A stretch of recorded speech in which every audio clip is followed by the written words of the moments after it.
Yeah! Welcome to LeafCast, a first-time reader show based on the epic fantasy series The Wheel of Time by Robert Jordan. My name is Ryan, and I am currently looking up some queenly legs. Nice. And I am Ryan's brother, Dan. And I always say, if you must mount the gallows, give a jest to the crowd, a coin to the hangman, and make the drop with a smile on your lips. Oh, yeah. And we are the way of the leaf. This is the LeafCast, episode 99. It's unbelievable. Dan, that's the oft-quoted, the most quotable character maybe is Bridget. She's good.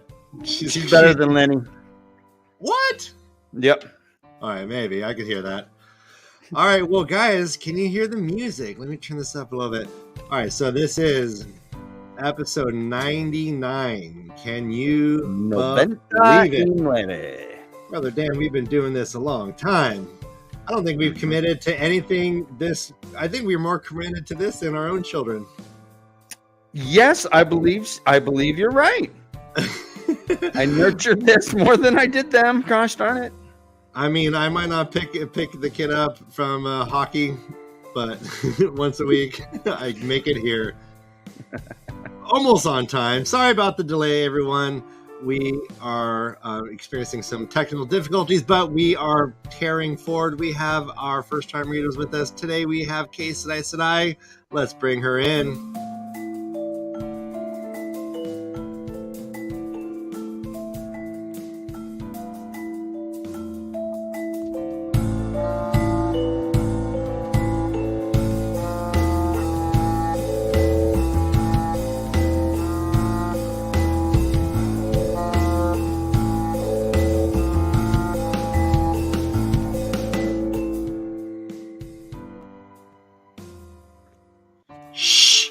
Oh, she was there the whole time. Oh, shit. She was there the whole time. Wow. I snuck in. Wow, just Waiting to make it time.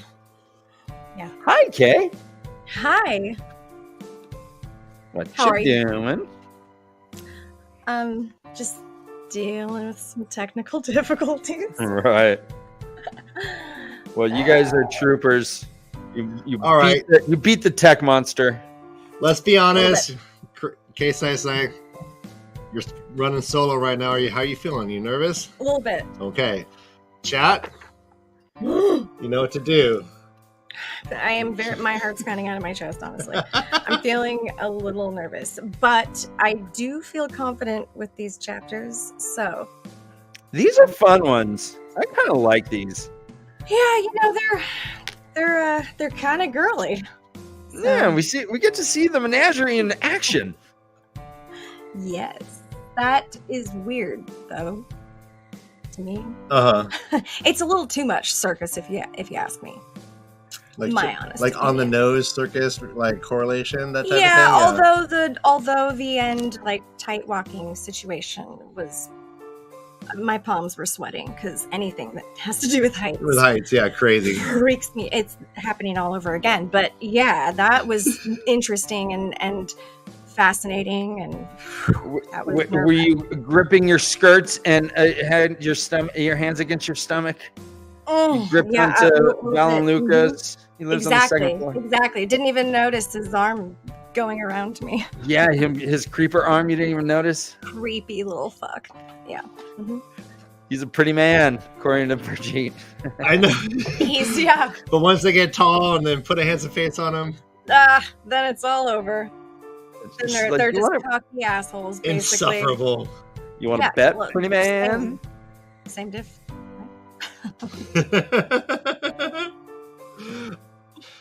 Before we jump into the chapters, let's take a minute and say hi to our sponsor, Tourist Hat Coffee. Way the Leaf are proud to be partnering with Tourist Hat Coffee Company. Tourist Hat Coffee Company is a family-owned business with a strong belief in giving back to the community. Tourist Hat Coffee Company is a social purpose business whose mission is to bring people the absolute best in small batch coffee while supporting children at home and around the world. And if you go to touristhatcoffeecompany.com and use the promo code LEAF2022, you'll get 5% off your entire order. We hope Tourist Hat Coffee Company becomes your family's coffee of choice. Remember, a part of each order goes to an amazing charity and helps allow us to continue doing this show each and every week. So go to touristhatcoffeecompany.com and use promo code LEAF2022 and receive 5% off your entire order.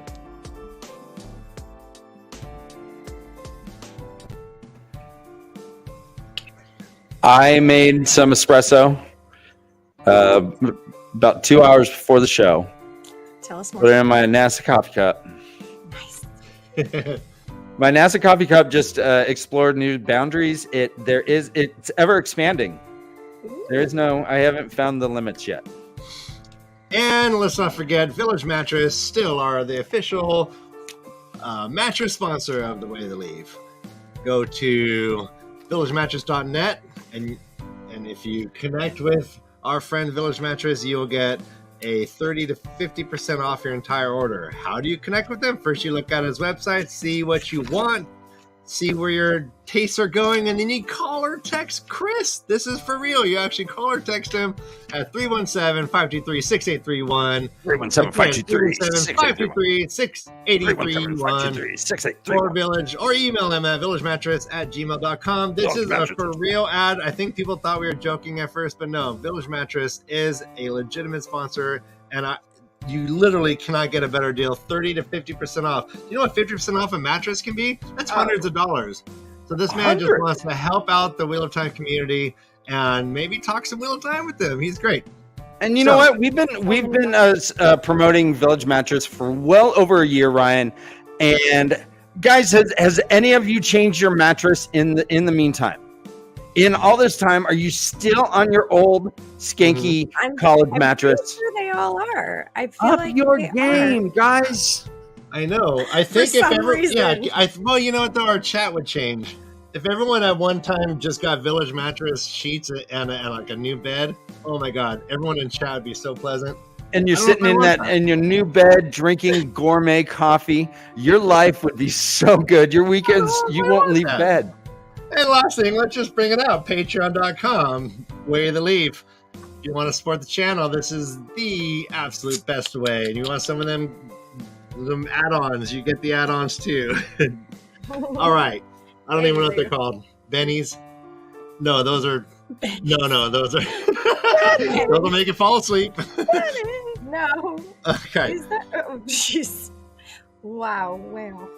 All right, so... Well, speaking of sleep... Was that? Yeah. 3, 2, 1, and welcome to the LeafCast. Let's start going into the chapters, Brother Dan. Thank you. This is chapter 36. It's called A New Name, and it has a cool elephant. Looks like a label to a IPA from Portland. We saw the same one in chapter 33. Uh-oh, bringing it up. Bring it back around. Oh my gosh, Ryan, this just in. MrHowley. Look at you.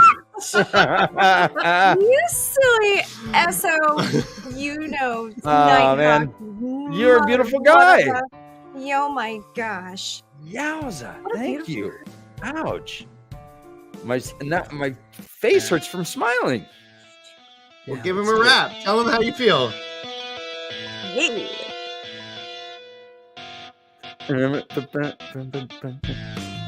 MrHowley, he hurt my face because he is so generous and full of grace. He is the coolest guy that I know. MrHowley, welcome always to the show.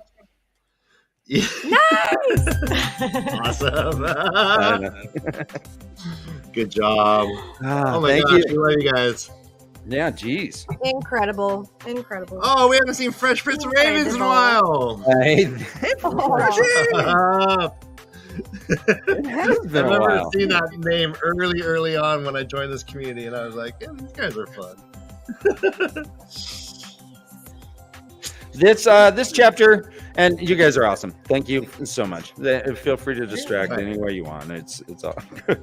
I'm not mad. This is an Elaine chapter, and she's hanging out with Brigitte. Brigitte's like, God, Elkin, all like bummed. Nynaeve comes in, emo Nynaeve, dirty feet Nynaeve. Dirty feet, Nynaeve. Well, I do not like Nynaeve. This is true. Is that why we're calling her Dirty Feet Nynaeve? I mean, I'm no, because she comes in, her feet are all dirty. I don't even remember that part. Okay, says, cool. After perhaps an hour, Nynaeve returned, her feet dirty, and then later she's like sitting on the bed, and she's like, "Hey, Nynaeve, go wash your feet." I said, know. Go wash your feet. That was one of the fun. I did not realize that they were dirty. I didn't hear the comment. That was one of the funniest parts ever up to the date. Seriously, go wash your feet, Nynaeve. Go wash your feet. Oh my gosh. And she looks down. She's like, okay. Yeah, that's gross. I am. Yeah, you're right. Thanks.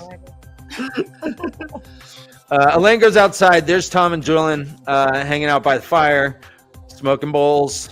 Hey, real quick. What are their shoes like?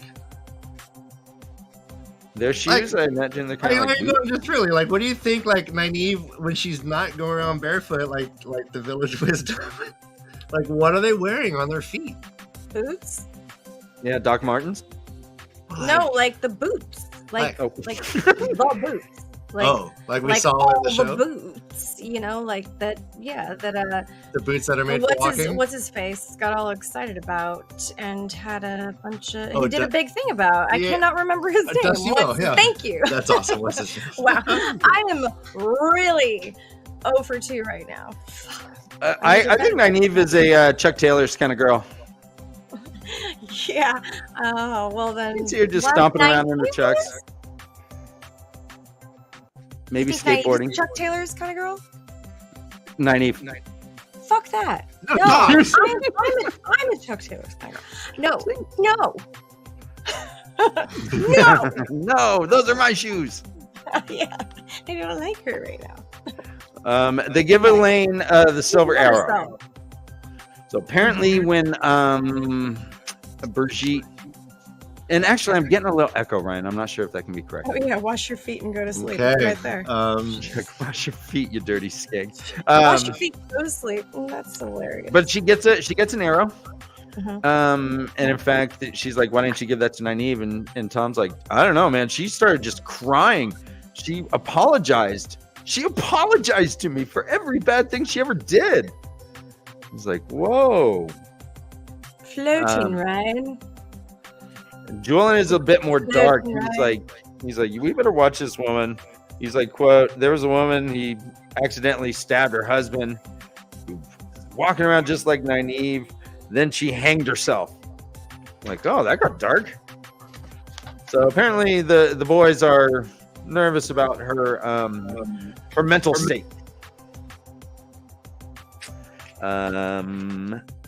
There is Tom Knuckles' mustache. Are we? I say we drink to that. Okay. For sure. Okay. Tom Knuckles' mustache. And I think when he does it, he goes.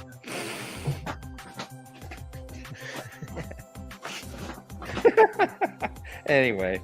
Yeah, that was not dexterous. I always think, like, any knuckling of the mustache was always in cartoons and is always sinister. Right? Wasn't it always like dastardly? They twirl the mustache and they go, here comes the train. Like, who's that? Yeah, like Natasha and that little dude. Anyway. Have you ever twisted that mustache, Ryan? Have I ever twisted that mustache? Yeah, try it right now. No. Why would I? Try it. Just go. Try it. Go. Whoop. It's perfect. All right. You don't have to. It's you have autonomy over your own face. Elaine spills the beans about pretty much everything. She doesn't. Oh, guys, this just in. Kablow. Hello? Hey. Sussy Josh. How's it going, y'all? Fine. Oh, I'm glad to see you, buddy. We are so glad to see you. How's everything? How's the weather? What's going on? How are the kiddos? Little one's asleep. That's the important bit. Blood pressure is now dropping. Yep, a little bit. A little bit. Thank you so Yeah, much for showing up. Last time we talked to Josh, he was like Lieutenant I've never Dan, been walking through Sussy's screaming room. at the storm. That's true. You call this a storm? I'll show you a knife. I mean, storm. Well, welcome. We didn't get very far. Obviously, blah. We're just to the point where Elaine is Derailed talking- train. That is the show. Well, you know, and we had Tech Monster in the beginning. But she tells him pretty much everything. She's like, listen, there's Forsaken in the dreams. There's Mogideon. She's chasing us. There's Black Aja. There's all this stuff. She doesn't really mention Brigitte because she still is under that oath, but it's pretty implied that that's who it is. So, And did we not get all the way through the chapters? Is that why we're not doing 40 today? no, we can do 40. I think we can get through 40. I think we can do all 4. Oh wait, 6, 7, 8, 9. Yeah, no, we're only doing to 39. Okay. 40 is next week. We must have skipped. We must have not done one of the 4 we were planning on doing last week. I don't remember because it was a crazy week, but Yeah, maybe we only got through 3. that's what I'm thinking. possible. But Okay. It's possible. But MaTsDaGger. MaTsDaGger. MaTsDaGger, you Oh. silly man. Oh, You gosh. adorable man. You so sweet. You're just so sweet. I love me some MaTsDaGger. MaTsDaGger, you're super fun. In the top 10, you go 3, 2, 1. You're at the top, bud. You are the pinnacle. And something about testicle. Yay! Yes. Yo, DJ. I'm sorry. Exciting. I'm just playing. Exciting. DJ. Thank you very much. Rails. awesome, we man. don't need rails, Josh. We don't Guys. need no stinking rails. I just say hello to my little friend. Let's see. So, yeah, she spills the beans. They're like, yeah, I'm with you anyways. Lane gives Tom a kiss. Says thank you. Julian's like, kiss me too, because Rand would beat me up if I left you.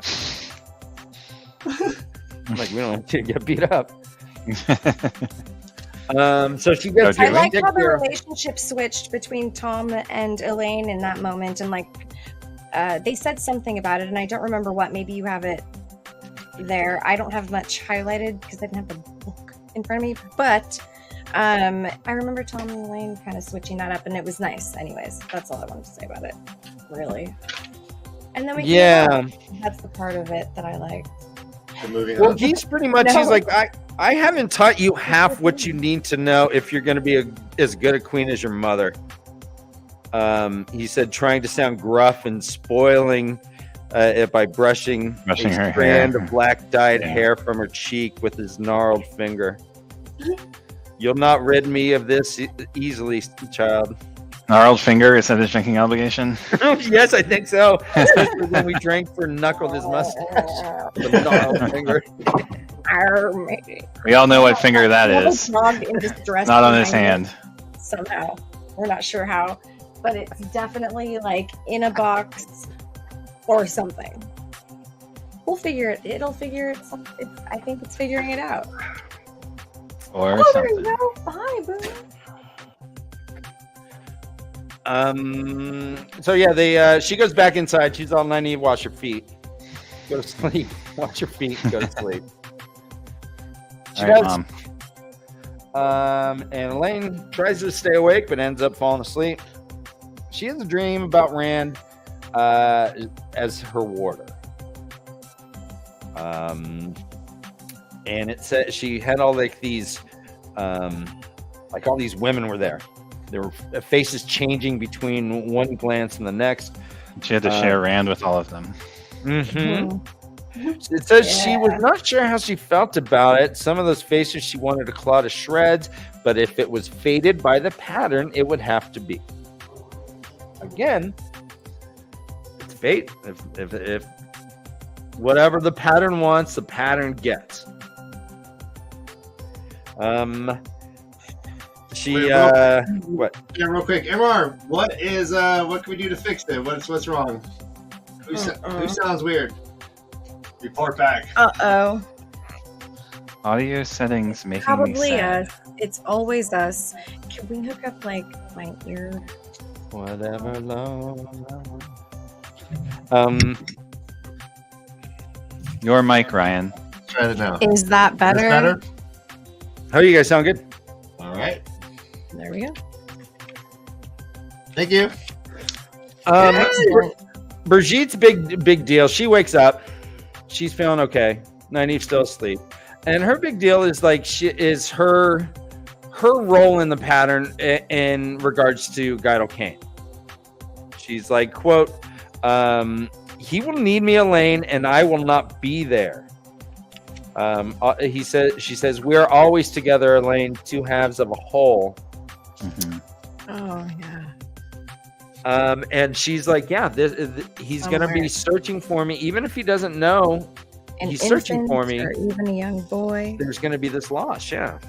But even if I find him, what will he think of a woman more than old enough to be his mother? Right? Right. It's sad. It's really sad. Because it's like she's just thrown into this other world and what is happening? Do you have any idea what is happening, Josh? What do you think is happening here?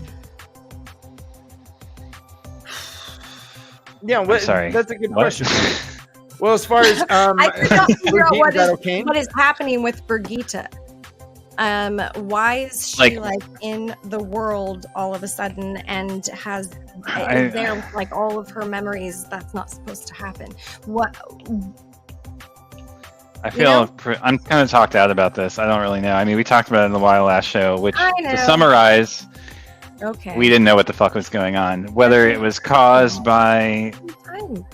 whether it was caused on purpose, whether it was something that happened because she was connected to the pattern and the pattern wanted her or needs her to be extant in the world to fulfill something. Was it something that Nynaeve did? Was it something that Mogideon did? Was it Mogideon dying or exiting the way she did through a mortal wound from Tel'aran'rhiod? I think I texted about this at the end of last show after we were off the air, but the thing that I got thinking about when we got done was in the wolf dream when they call it the second death. Mm-hmm. And we see that happen to some of the wolves, or we don't see it yet, but we hear about it happening to some of the wolves when Perrin enters the wolf dream in the Two Rivers once he gets back, and there's no animals there, and he's like, what the fuck is going on? And then he talks to his wolf friend, and he's like, yeah, they've all died the second death or whatever. So it made me wonder, like, I always read the second death as killing you in the real world. Mm-hmm. But if you don't exist in the real world, what happens when you die the second death? And that was kind of like the open door that I saw, but I don't know. So I like that idea. How do you think this is going to affect Guido Kane? Do you think? Well, let's do prediction time. Okay, Josh, do you think that Brigitte will meet Guido Kane in this world, in this book series?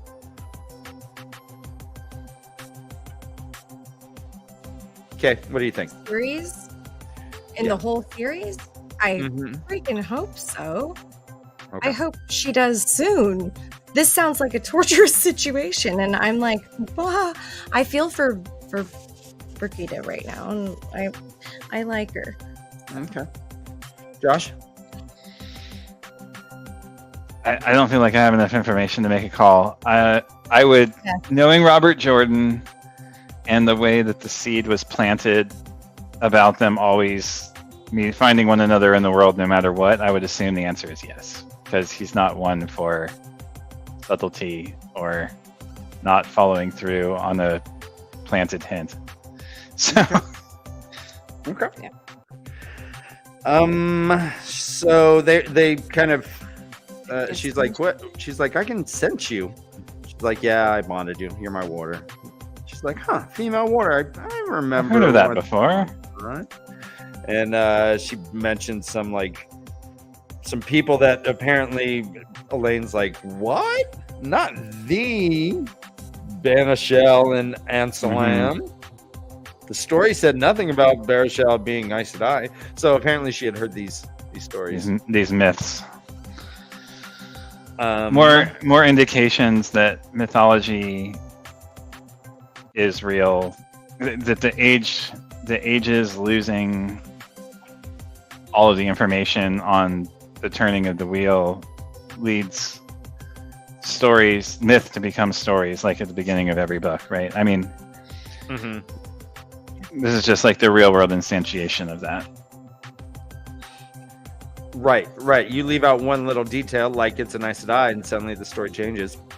You know. So she's like, all right, I gotta admit, I'm not even an Aes Sedai, I'm only accepted. She's like, oh, that happened one time too, and that person had to go to the farm. Sent her out to the farm. The farm. Oh my gosh, it was like a whole punishment. But Brigitte's all on board. She says, quote, never fear for your back when I am near, Elaine. Yeah, I love this. I love this dynamic of them becoming like that with that water bond.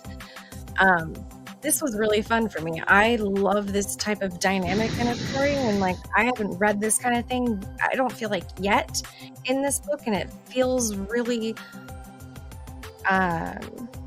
just kind of like liberating that he even went there with like, hey, I'm just gonna think outside the box, because she had to like save her, so she just thought on her feet and then was able to do that. Also, all of those things are fascinating. So, you know, right. And I mean, and they how have she ends up like being like, yeah, I'll do it. I'm gonna stay with you. I got you. I can feel you. Why can I feel you? And then it develops into like, yeah, no, I'm gonna stick with you, and like this is cool. It's all right. We're good. It feels like there's Like one thing that I love about her so far is what we know about her is almost that she's like ancient, like she's almost lived more lives and remembered more experiences than anyone, right? So like, yeah, she has Who? Elaine? no Brigitte. Oh, yeah, okay. We all said it 3 different words. Bridget. Yeah, but there's this wisdom Look how about her, and it's hidden. It's not. She's not like pontificating. She's just being awesome, and this flexibility that she's shown is, I think, part of that. Like she's just accepting this, accepting that, and she's like, well, I've heard of that, like, and then she's hinting at her own ancient experiences. So it's kind of, I love that about her. She's fully herself. In Woman Hear Me Roar, like her interactions with Nynaeve later are just fucking epic. They're great, yeah. Well, Well, and how awesome for Elaine. She has a hero of the horn as her warder. I mean, And unsuspecting too. I mean, it's like someone comes at an Aes Sedai, they don't expect the woman standing next to her to be her warder. correct. Right. Yeah. It's like there's this element of surprise there too. The other thing that I noted about these chapters, that there's this theme of connectivity that's been going on through the last, I want to say 8 chapters ish, where the thread runs from like Mogideon connecting, from Rand and Avienda. Avienda's noting that the Suladam and the Damane are connected, to Mogideon connecting with Nynaeve to harm her in a way that doesn't leave physical damage, to Elaine noting that, and I'm not looking at my notes, I'm just trying to remember this off the top of my head, so I may be missing a few, but to Elaine noting that the actual Terangreal that connects the Adam, what's the name of the fucking thing? Adam? The silver necklace.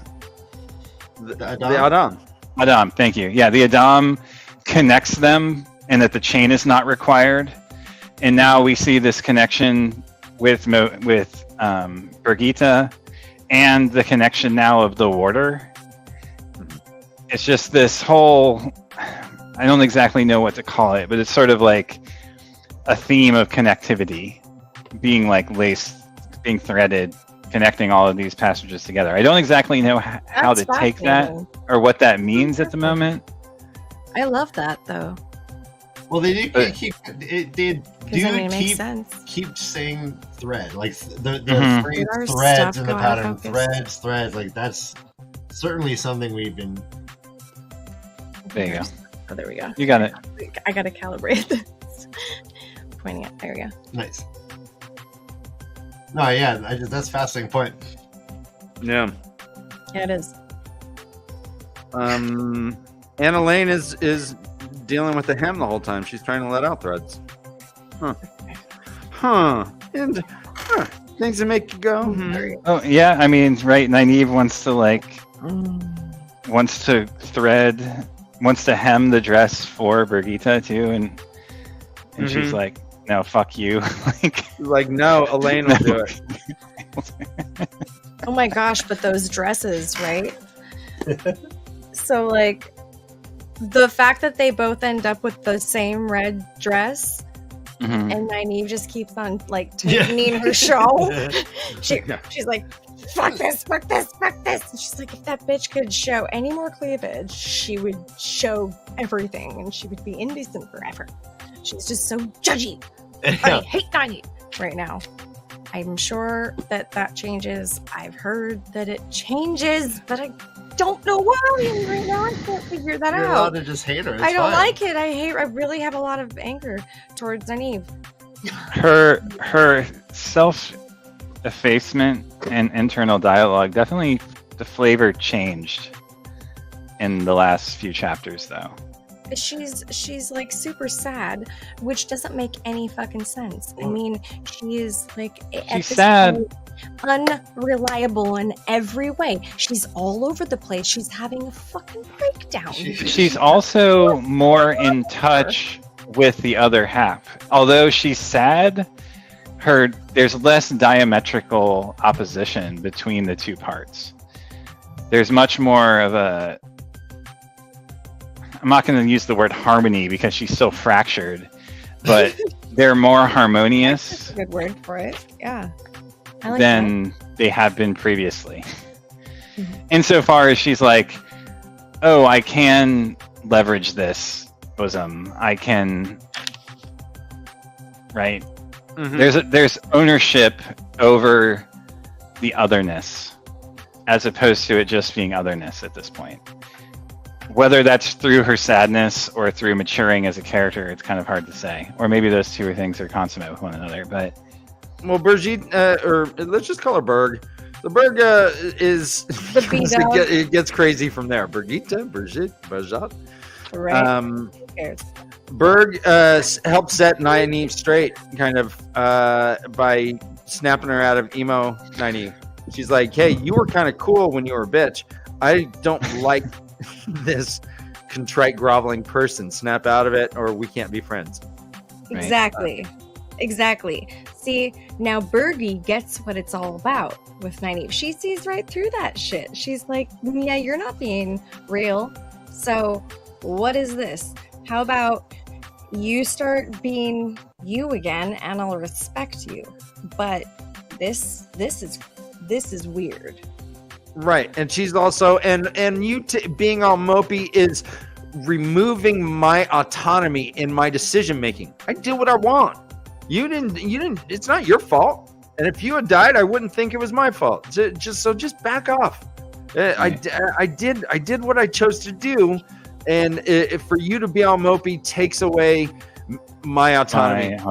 Yeah. Which is a nice argument. Yeah.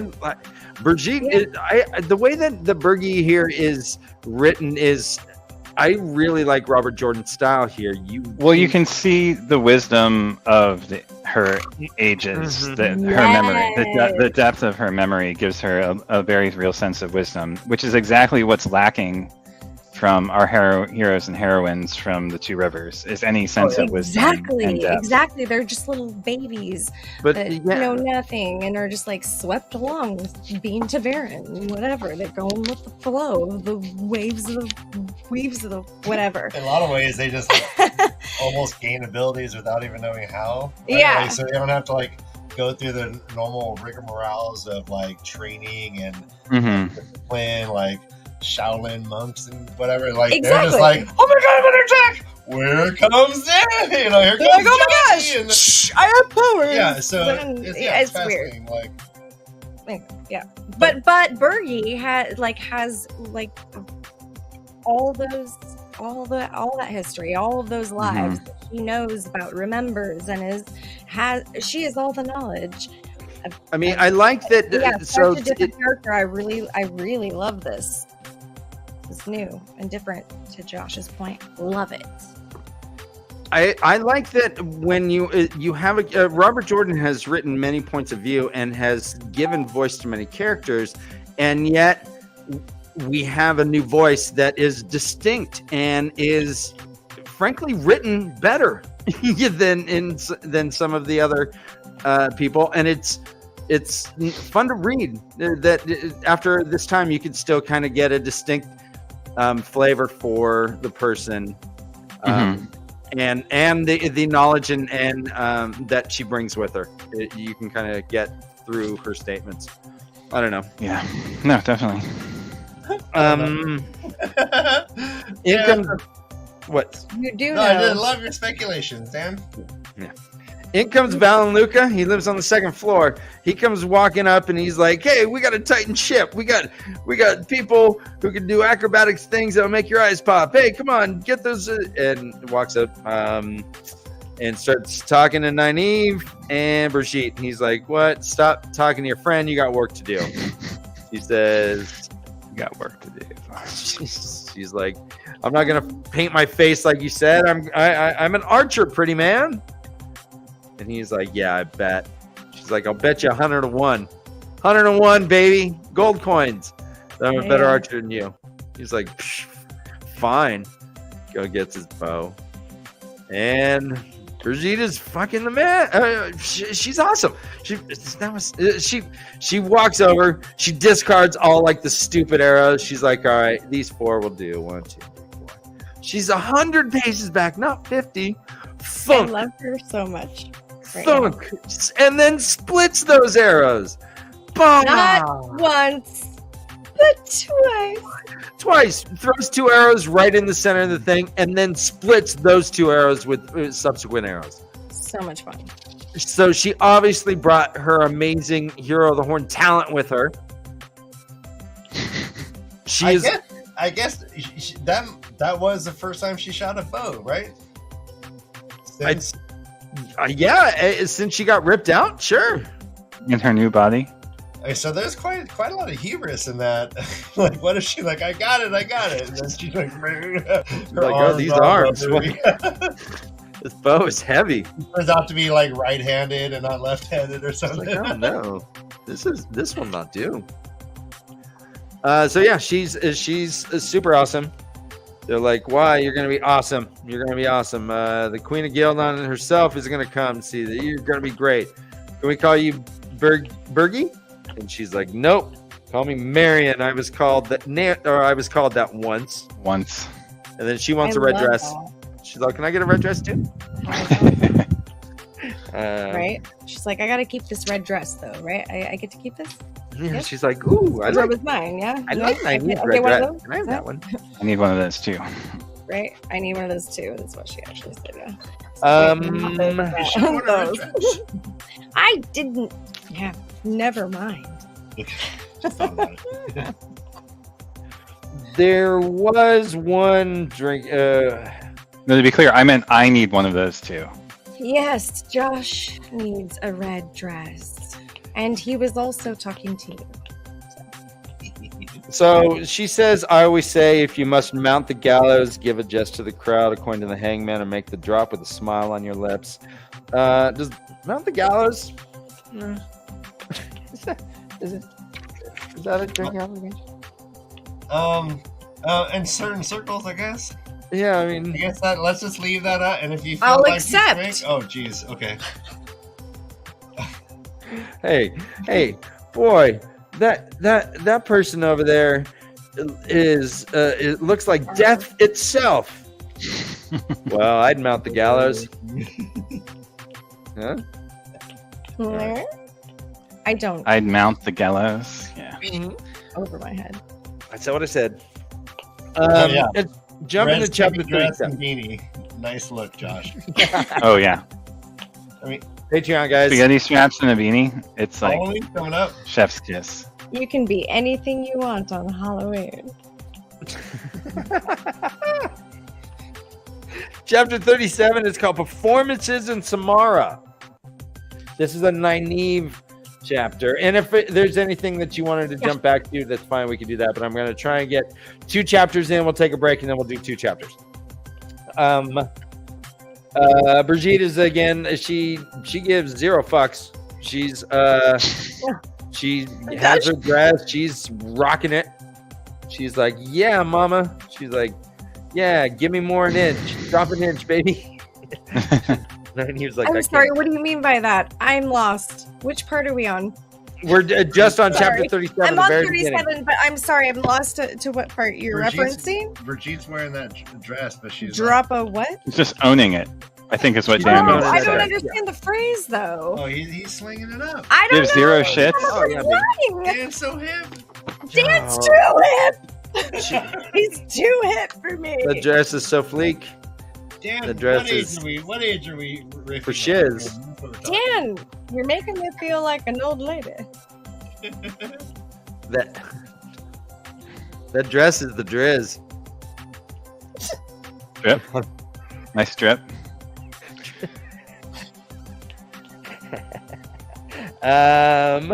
So Brigitte gives kind of a bit more wisdom. There is a drinking obligation because, unfortunately, Ryan, the felt Right? people do not. So it says here, quote, I chose to help you. I chose to track Mo Gideon, and I chose to take you to see her. I was not your puppet. All right, and I'm sure she means that negatively. This is very Well, funny. who doesn't? I mean, really. You know, I think it's felt abuse. Fuck off. MR. Any comment about the puppet is Second. clearly negative. I say that in the Just most because loving you guys way. got whole, your You- bodies are in you negative space. You know me, MR. You know me too well, Nighthawk. So, Puppets are full of cavities. gosh, puppets are what? Awesome. And Brigitte kind of handles Nynaeve perfectly. She's like, yeah, she talks down to her. She kind of like puts her in her place, but not in a mean way. She's like, I don't like you this way. I take people as they are, not as I would like them to be, or else I'd leave them, is her philosophy. Nynaeve gets pissed. She goes, it's such a temper showing just at the edges. She's like, I will not leave Elaine. That bond honors me, and I will honor it and her. That bond honors me, and I will honor it and her. Awesome. And I will not allow you to think that you make my decisions or made them. I am myself, not an appendage to you. Now go away. She says, do not forget to curtsy like a good girl on your way out. Damn. Nynaeve leaves. Brigitte is still kind of dealing with arrows, and she goes into the tent. It says, the guy held the canvas flap aside, and she ducked through into pandemonium. Guys, welcome to the menagerie. Shit's going on everywhere. Under that tent, there's animals. There's elephants. There's Tom juggling fire and eating that shit. There's the acrobats. There's people everywhere, man. It's so great. And there's a tightrope. And in comes Julian. Julian is a riot. Julian pretends he's all drunk, climbs up like I'm gonna go on this thing. Val and Luca from the second floor, he's like, no, don't do it. And Julian's like, I got it, don't worry, acting all drunk. He almost falls on purpose, and then he gets up and he's like, oh, but my drink's over there. Ha ha ha ha ha. And he does fine. Elaine goes up there. Elaine, who all this time had been using air to keep her balance, is now too scared to do it on the big opening day, and because she fears that Mogideon will detect them. So she is doing her stuff solo bolo with no net, no power, no nothing, and she's a champ. She apparently is a world-class tightrope person. The skills that these people develop, Josh, amazing, right? Amazing. We believe Julian can do it because he's a thief catcher. He was Walks climbing on on walls. a tier. He was jumping on houses and stuff. But Elaine, I don't know. I guess she climbed the wall that Rand fell off of. Isn't that what happened? Did she climb up She that would scale that wall, right? Yeah. So maybe she's good at like balance shit. Well, I don't know. Elaine climbed the wall and what? Elaine would leave the castle over the wall that Rand climbed in to the garden on. Okay. So we're trying to describe how she became so amazing at tightrope that she can do it without air. Right? Because how does one become that amazing at that kind of... I feel like it's just like muscle memory or something at this point. Because she says like she couldn't weave, right? Because she was afraid of the Black Aja or Mogideon, I think. Like getting... just like sensing that she was there. And then she just does it and Well, this is kind of like you have a person who only rode a bike with training wheels, and the first time that they take off the training wheels, they're doing BMX stuff. They're like popping wheelies. They're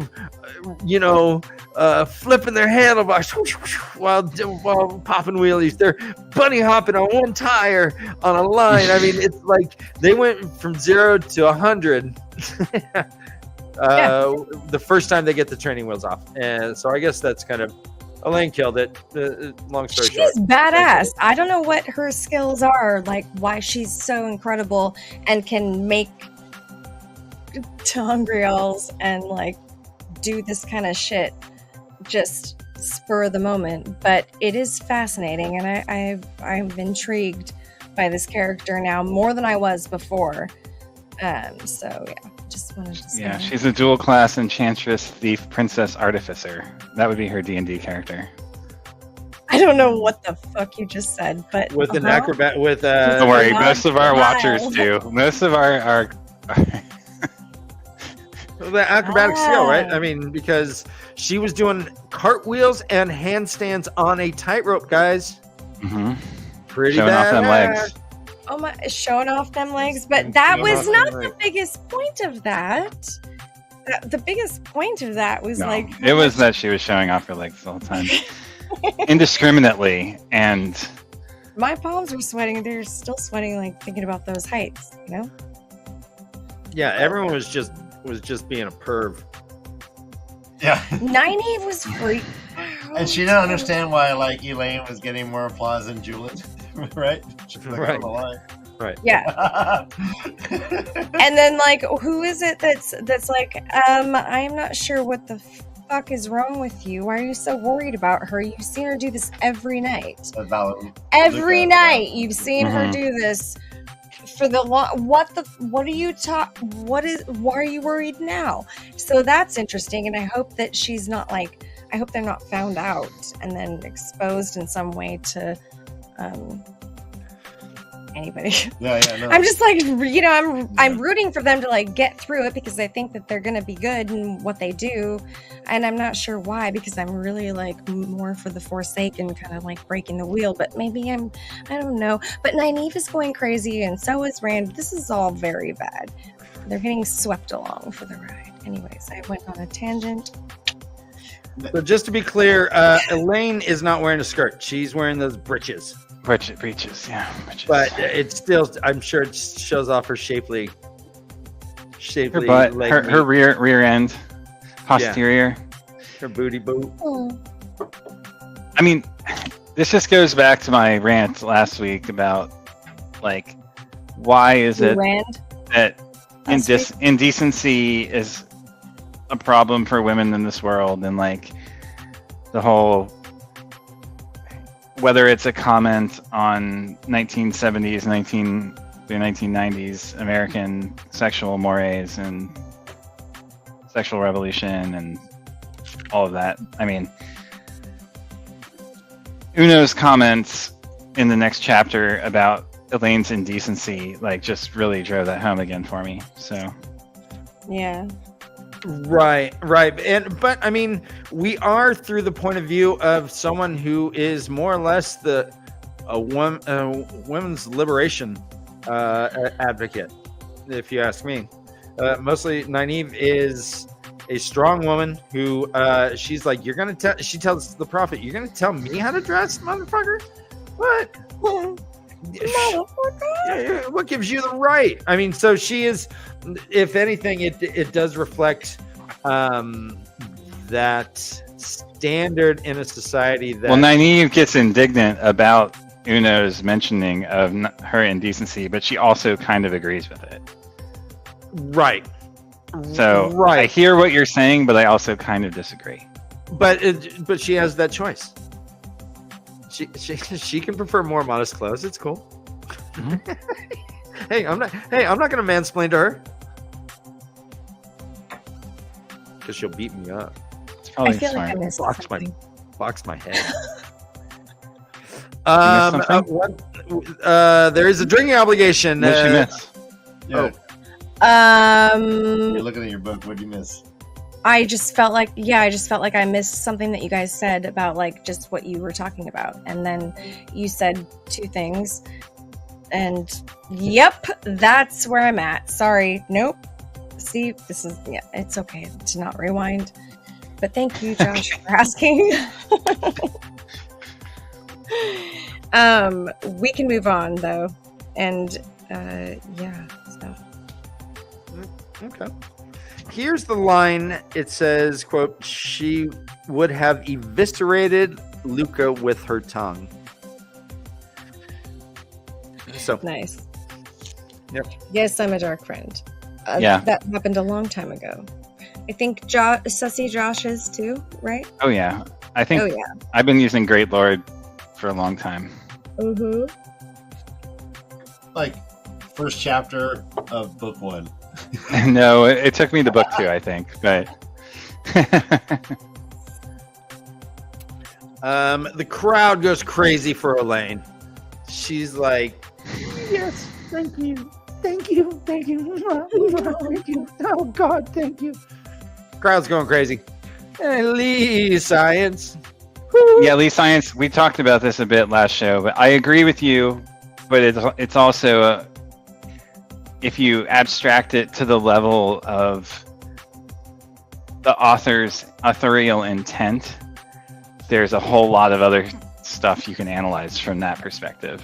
I agree that within the world, within the narrative logical world, it makes sense and it fits the pre-industrial way of viewing, but whether that is reflective of yet a higher order criticism is where the question lies for me. But wouldn't an example like Bergie then be? She is considered a heightened presence. She is more wise and she is more progressive in her thoughts. She's lived through an age of enlightenment. But it does Multiple. feel like in that way, though, right? That she is like an arthurial figure. Is that the word that I'm looking for? Arthurial? Like Arth- from Prince Arthurial? King Arthur? No, that's not the word I'm looking for. Arthurial. Thank you, Josh. Authorial, you sound like this. Yeah, okay. Meaning like what the author, writer's intent, yeah. writer. No, I'm actually talking about something different. Yet again? Yeah. What are you talking about? So, okay, so she seems more like a god in a way. A totally different topic. Sorry, but This is Brigitte? yeah, That be? that be. Yeah, I mean, Seems like a god. Can you say more about what you mean by that? Well, she knows more about everything than like what we were talking about. Like she knows more about everything other than like Matt remembering things, but he wasn't there during things. You know, Bergie was there during all the things and during all of the ages and was all of these different people and had all of these different names. And she just decided to choose one, and that's incredible. And she brought all of that in, and she's been in this dream world, which just seems kind of like this kind of next level type shit, right? Like this is like something that I don't think that we currently can understand, and that's why I like these books, because it helps me to think kind of outside the box and maybe appreciate something different and beyond, like, you know, what I've always believed, which is nothing. So yeah, like they're like a demigods in a way. Yeah. God. Yeah, I guess for me, I think Okay. more like the Forsaken of being a demigod, and Brigitte as For more sure. like I love the more like Forsaken. what it means. She's just more human because she's lived so many. She has integrated her past experiences, but she's never had superpowers or Well, I mean, lived for thousands of years, right? She's only lived many human lives, and so she brings with her a human wisdom as opposed to a demigod wisdom. Yeah, no, I agree. They live in the Teleran realm in between reincarnations. I get you. No, yeah. And the Forsaken, though, they were put into like a 3,000-year sleepless dream state. Right. So they're not advancing their skills or experiences and what have you. Right. Like they But just. they've also lived many lives and can remember them. But they also have powers. Don't you think Bergie is a Forsaken then? I mean, No, I don't in think every she's. way, actually. No, That's I outside the box. I mean, now that you say that, like, it makes me think that she is a Forsaken. What do you think what would happen to the Aes Sedai that tried to bond a Forsaken, and if it was successful? That has to be one powerful freaking Aes Sedai, right? That Would has the to Aes be Sedai one be powerful corrupted? freaking person. And Elaine is the one that did it. So, Elaine, right? Yeah. So Okay. would So Elaine and become Elida, I corrupted? kind of switch in my brain sometimes, but okay, yeah. So Well, would it be just want willing? to make sure I'm what? So Would let's the say They Brigitte had no was a choice. This Forsaken. one had no choice. If this is a Forsaken, Bergie had no choice. Right. Right? So that's what I'm asking. Would the Aes Sedai then become somewhat corrupted by it being a Forsaken, or would it not matter? Would an Aes Sedai be able to recognize that there is a dark influence in this person because of the I don't bond? think so. I think that the warder actually feel like the warder person, like the male, quote unquote male person in this situation, which would be like the warder bond, right? Or the wardie. It's a warder bond. My suspicion. The My warded, suspicion. the awarded. The warded.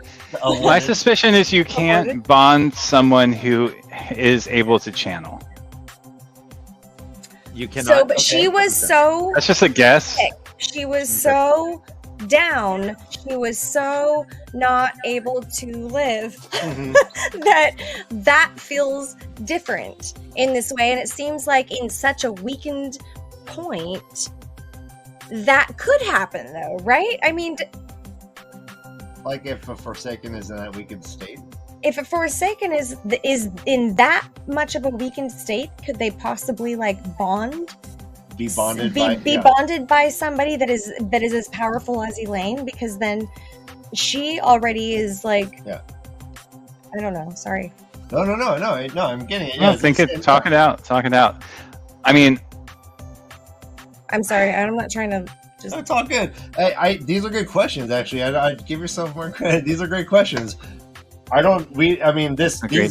These may or may not be answered in the future. We just, these are definite reasons. Yeah, we're just, But or maybe no one knows the answers. But yeah, is a Forsaken bonded to the Dark One, as a warder is to the Great Lord? Jesus, that's an amazing question. We can't get to the answer of that, but kind of following your line of reasoning, Kay, that's what that leads me to wonder. Right. Because that's fascinating, because you kind of get the sense that the Forsaken can be kind of contacted by the Dark One at any time. You get that sense that totally. We saw Rand very- visualize the tendrils that were connecting him. Sure.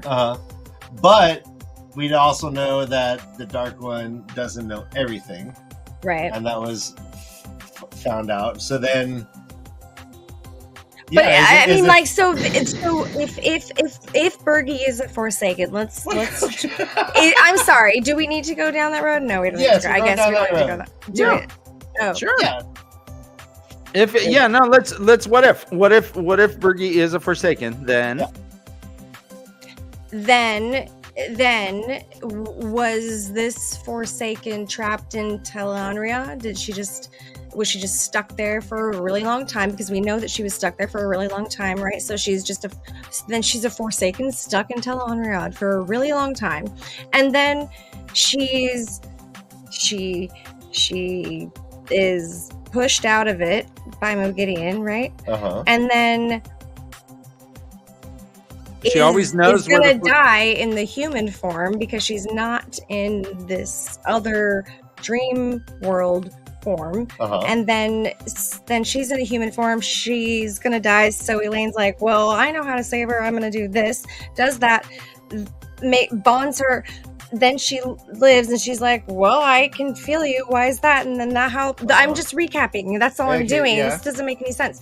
It does feel like that could be a Forsaken. It does feel like that could happen to me. Can you clarify for me Very what bad. you mean when you say a Forsaken? Okay, let me try and clarify, and let me see if I'm getting it correct. Because I'm having a hard time connecting with it. I know. Maybe clarify for me. So there's humans, and then I think there's above humans, or let's call them demigods at this point. And so a Forsaken is a demigod. It's just a term for this kind of level of person or So not one of the disciples of the Great Lord. No. We have learned what Forsaken means in the books generally, Right. but a class of person. She's trying to explain why the Forsaken have lived so long, and Brigitte has lived so long, and what is the distinction between the two. Are they the same type of like level, right? Or Yeah. So would Rand? So continuing your reasoning, Kay, is Rand a demigod class of first human? like Since he can now remember.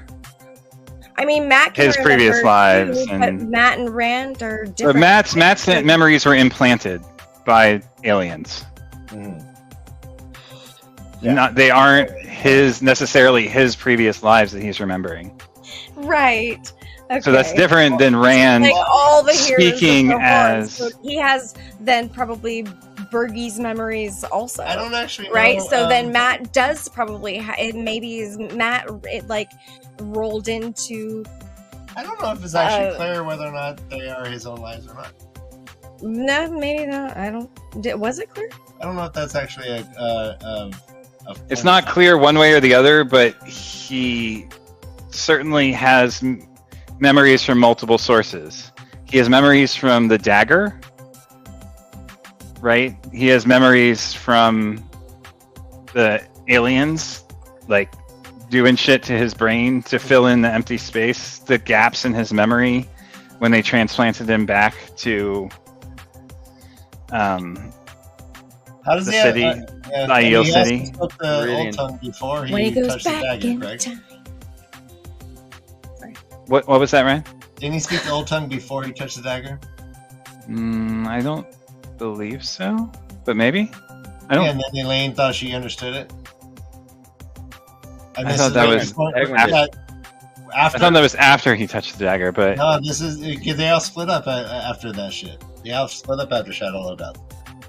So yeah, this is like there's the flaming wall of fire that Moraine does to save them from the Trollocs. So during that whole battle, he said, Matt says some. yeah, in old tongue. the Trollocs are not trying to kill him; they're trying to pull him off the horses. So he does have some memories then from his Manetheren past. Which is yeah. So 3 sources then at least of potentially of memories. So what are do we you think talking about Matt Matt? as Do you think demigod? that Matt could be a Forsaken, like at all, or like have any? I'm more. My memories question of- was about Rand, not about Matt. But Okay. I'm sorry. I guess I did. I don't think I answered your question. What was your question again? so following the same line of reasoning about Birgitta, would Rand then Oh, be right. a Forsaken, a demigod, in your estimation? Since he can Yeah. clearly remember his No, I memories think- from his previous lives and speaks as to them in the first person. I don't know. I mean, like it seems like he's kind of like losing his mind. I mean, Thank you, Matt. so maybe that's more so the case. That maybe it's more mental illness at this point because he's supposed to lose his mind. Like maybe that's not really like what's going on, and who's to say? And that's what's kind of fucking me up about knowing anything about Rand at this point because. So you think that Rand is going mad? Do you see signs of him going mad? I mean, he is thinking at least that he's remembering Luz Theron's memories at times, and then other times he's okay. So Sometimes he's- Birgitta can remember memories from her previous lives where she was other names. yeah, but Do you she's think that she's mad? consistent. No, she's consistent. But so is Rand. What's inconsistent about Rand? Rand's inconsistent as hell. He's like. What's he inconsistent about him sometimes- remembering Luz He's- Theron's He memories? doesn't know whose voice is who at times. Yeah, he doesn't know. He doesn't know if it's his. Exactly. Yeah. Thank you. That's That's right. what I'm trying to say. Thank you. He seems to recognize when he does it. He's like, "Oh, that wasn't me." At least the last few times he's done it, he's like, "Oh shit, I just did it again." Himself. I remember him questioning, like, is that Early is on, that he me? did. Yeah, Early on, he did. in book 3, But I haven't seen him do it lately. I was just, How about when he was hunting dogs and killing like travelers in book 3? yeah, absolutely. Early on, in prior books, I agree. Cliff. Yeah. Cliff Flag! What's up, buddy? All right, that's amazing. Brother Dan, you were muted. The answer is yes. These are spoilers around if you've book only read 5. the first 2 books. Hello, Cliff. And sorry. Good to see you, though. Hi, Cliff. This is my wife. All right, so let's wrap up this chapter and take a quick little break. So at the end, Elaine's like, yay, thank you. All the hands are reaching. This is almost a preface to the so we're seeing fanaticism with Massima and the Prophet when we come back from the break. And here it says, Nynaeve jumped as high as she could, just managing to see over enough heads to make out Elaine. By the way, that's a pretty funny thing. Like her jumping out and then making out with Elaine. That's great. It says the girl did not seem frightened or even taken aback by all the waving hands trying to touch her, stretching between her and encircling guards. Which is, royalty. A bit, well, or messianic. And we do see a prophet later. Nynaeve's sitting there, and there's this dude with the angry eye patch who's like, best flaming show I've ever seen. Flaming. Which is really what I'm imagining all of our viewers are saying at the end of each episode. This mother flamer, best flaming thing I've ever seen. Look at her legs. No bloody decency at all. Ryan, no bloody decency. No bloody decency. No bloody decency. Yeah. Bloody potty mouths. Burn me for a sheep-gutted farmer, but she's flaming well brave enough for a bloody queen. Oh, what a holic. And let's take a break before Nynaeve meets Uno and they go and see Massima. Sound good? Let's do it. All right, guys. See you in 10. Bye-bye. Bella horse. Bella horse. Bella horse. Bella horse. Run away. Run away. Run away. Run away. Save Edwin. Save Edwin. Save Edwin. Save Edwin. Save the world. Save the world. Gotta save the world. Save the world. Bella!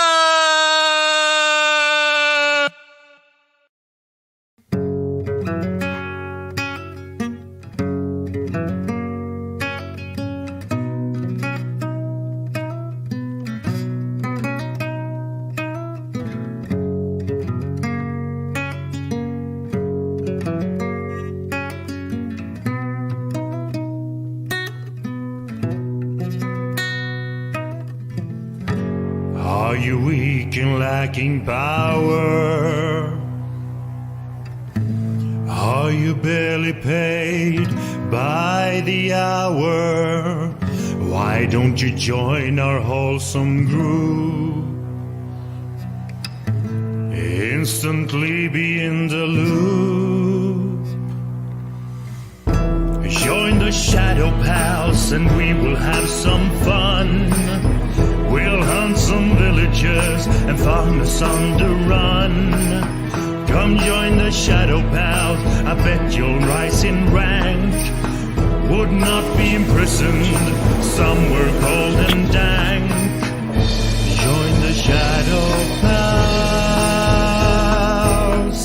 Join the Shadow Pals.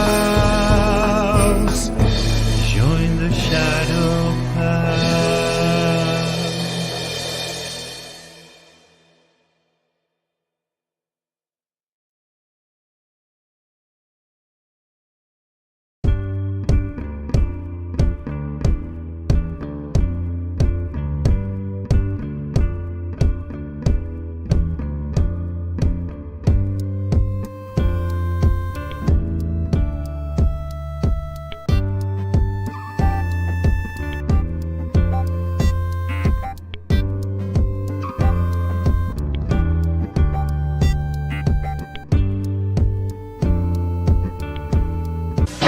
The traffic.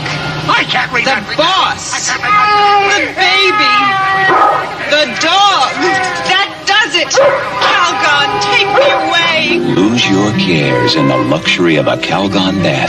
Calgon softens the water to leave skin feeling silky smooth as it lifts your spirits. The soft, luxurious, fragrant world of Calgon. I love it. Pamper yourself with a Calgon bath. Lose yourself in luxury.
meat and electricity. Ryan.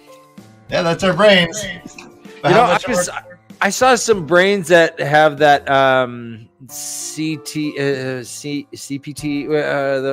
what that football players get. Holy cow, those brains are all jacked up. It's brains like, with CTSD? CTE, that's what it is. Oh yeah. They look like walnuts. They are crazy. They shrink and they get all this dark matter in between. They're weird. Yeah. This is your brain. This is your brain on CTE. Any questions? Any questions? Guys, welcome back. This is The Way of the LeafCast, episode 99. And we are back from break. Ryan, apparently that video that you had inspired some poetry. We got Althor's Taint was spitting rhymes over here, I guess. Awesome. But we are back to book discussions in the chat. Let's focus. Yes. Hey, Focusing. no tangents in chat. No. Once again, Toro's Hat Coffee Company is our official sponsor. You get 5% off your purchase of already really inexpensive coffee. Use the code LEAF2022 when you check out. It's simple. I've done it myself. It was easy. All right. Oh yeah, get some motherfucking. Oh. What? Hey yo. Chapter 38.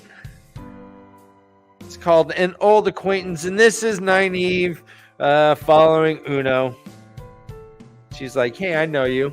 You're Uno, right? I'm I'm friends with Rand." And he's like, "We gotta flame and get the flame out of here, flaming mother flamer. Hey, flame sucker, get out!" He takes her out. He's like, "We're leaving." She's like, "What is this?" It's like, "Hey, yeah, you're the one with the mouth." He didn't recognize her as being Nynaeve because her hair's different. Her hair's red now, right? I thought it was black. I thought no, her hair was black, but she dyed it. So there's one part when she's like looking at her, like just staring at her, the edges of her red hair. I think. Really? Chat, let us know. Yeah, let us know. I know Elaine's is black, and I know Virgie's is black, but I think Nynaeve had black hair. Bro, no, Dan, it was a total. No, Nynaeve's got brown hair. It was a total Thelma and Louise moment. They're in the gas. They just all black their hair. Yeah. No, they're at the gas station and they're pumping out. What is that, like shoe polish? Yeah, they're doing like at Outsiders. Yeah, outside. Yeah, they shoe polish their hair black. That's what I always thought. Well, anyways, she doesn't look. She looks different. Her hair color's different. He's like, "Oh yeah, you're the one with the mouth." And I don't know if this thing's a drinking obligation. I'm just gonna read it aloud and tell me what you think, okay? "Oh, I do remember you, the one with the mouth. Reagan thought you could skin and butcher a bull at 10 paces with your tongue. Shana and Naga thought 50. I don't know. There's something a little bit. Anyway, no, never mind. I'm scratching that from the record. That's not that's a stretch. I'll admit. Okay, so Wadaholic says that her hair is red. Okay. See, I told you. Fine. I know, and I hope you sleep well tonight. Oh, by the way, I'm now a year older, everyone. Ta-da! It's official. It's after midnight.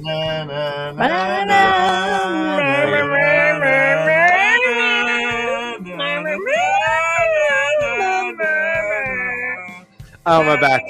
Ow. I'm now officially old and I can't do this stuff anymore. I need a... Happy birthday, brother Dan. Oh. Yes, it is. Are you just on a walker already? Sorry, I'm on a walker. Yeah. Oh no! Yeah, everyone. Brother Dan just turned 50. Ew. Right before your very eyes. Ew. So gross. I don't know what that is in puppet years. Check and let us know what it is in puppet years. Thank you, MaTsDaGger. You are the best. Sweet. I mean, hey, if you're a 50-year-old puppet, you are well made. You are a well-made Serious. puppet. You don't look a Yes. day over Gosh, 5 months. I don't know if you guys can hear. There's fireworks going off in the background. Do you guys hear them? Happy birthday! Thanks, baby. Waterfox. There's all kinds of. We're There's like a random parade that's just showing up in front of my house. This is great. Oh, wave. Hi guys. Thank you. Thanks. Oh my gosh. It's former Vice President Mike Pence is coming by to personally shake my hand. I'm gonna have to talk to you later. Oh my gosh. So many birthday stuff. Oh my god. Do you hear the planes fly over? Wow. Are they Wow. riding in the sky for you? So much. I did got hear so that a much- little bit. Yeah. That was incredible. Amazing Foley work. Wow. Are you just like flabbergasted? They're just like, Brother Dan. Speaking of planes Yes. flying by, I'm in my backyard yesterday. I live in the Bay Area. It's going to be broad. And a military jet flew over my house low as unnecessarily low. I was seeing details on this jet. It was the loudest thing. I heard it coming. I ran out of the backyard. And then I saw it because it was so damn loud. It flew right over my house, no kidding. And I'm yelling, "What are you doing?" It freaked me out. I was like, You God, I yelled hope at the jet, Ryan? Oh yeah, I was like, Did you shake your fist? Were you like, Was it actually a jet or was it a prop plane? Oh, bro, it was like a military jet. And it turns out that they're doing a flyover on the Niners game and the Monday Night Football game. And it was just the perfect timing. It was like 5:10 or something, and the game starts at 5:15. They're supposed to fly over, but it was like crazy. Anyways, I don't like flyovers. I don't like the militarization of our professional sports. I don't like that. I don't like that baseball players wear camouflage. I don't like that there's 1 week a year that all the NFL coaches pretend they're generals and wear like camouflage. I don't like any of that stuff. I mean, you don't let the product sell itself. You don't need to confligate professional sports just because they're a combat sport with actual combat where people are shooting guns at each other. I hear that. Hear thee. And also, I was instantly thought about how that sound is familiar to people around the world. For me, that was like, and I think about the terror. A lot of times that when people hear that, that's the last thing they hear. They run for cover. Yeah, and they get so familiar that they could judge like where it's coming from, how far away it is, if they're in trouble, blah blah blah. Yeah, so it's all bad. We are the way of the leaf. I'm anti-war in every way. I will tell one quick story. I was at Anaheim Stadium one time when the stealth bomber did a flyover, and it was a normal one. It went. We heard it where people were like, "Woo!" And then I was in the parking lot still. And then about 5 minutes later, I looked, and the first time it flew over, you could hear it. I looked over at my friend, and right above us was this plane flying really low and slow, and I didn't hear a thing. It was silent. I was like, "Oh, that's why it's the stealth bomber." But gosh, it was shocking. That I was like, "You're not supposed to be there again." Yeah, it was crazy. Anyways, I told you it was short. No. So they're walking. Uno is taking Nynaeve into town, into Samara, is it? Samara. There is a drinking obligation that actually it's a fill-in-the-blank drinking obligation. So Uno says this. He's like, her? But her bloody hair was black as a raven's ... And then he stops. I have an idea what he may have been saying, but I'd like to hear what your guys is. Fill in the blank. But her bloody hair was as black as a raven's blank. Okay. As a raven's arse. Arse. Okay. That's what initially comes to mind. Josh. Soul also comes to mind. Yeah. Yeah. I mean, I actually went more vulgar in my head at first, but asses. We're gonna go with asses as the take. Yeah. So that's a drinking obligation. I think that's funny. It's black as a raven's ass. Love it. But yeah, to your point there, Josh, he's also like, the flaming woman is daughter to a queen, a bloody queen, showing her bloody legs that way. You bloody Southlanders are all bloody strange.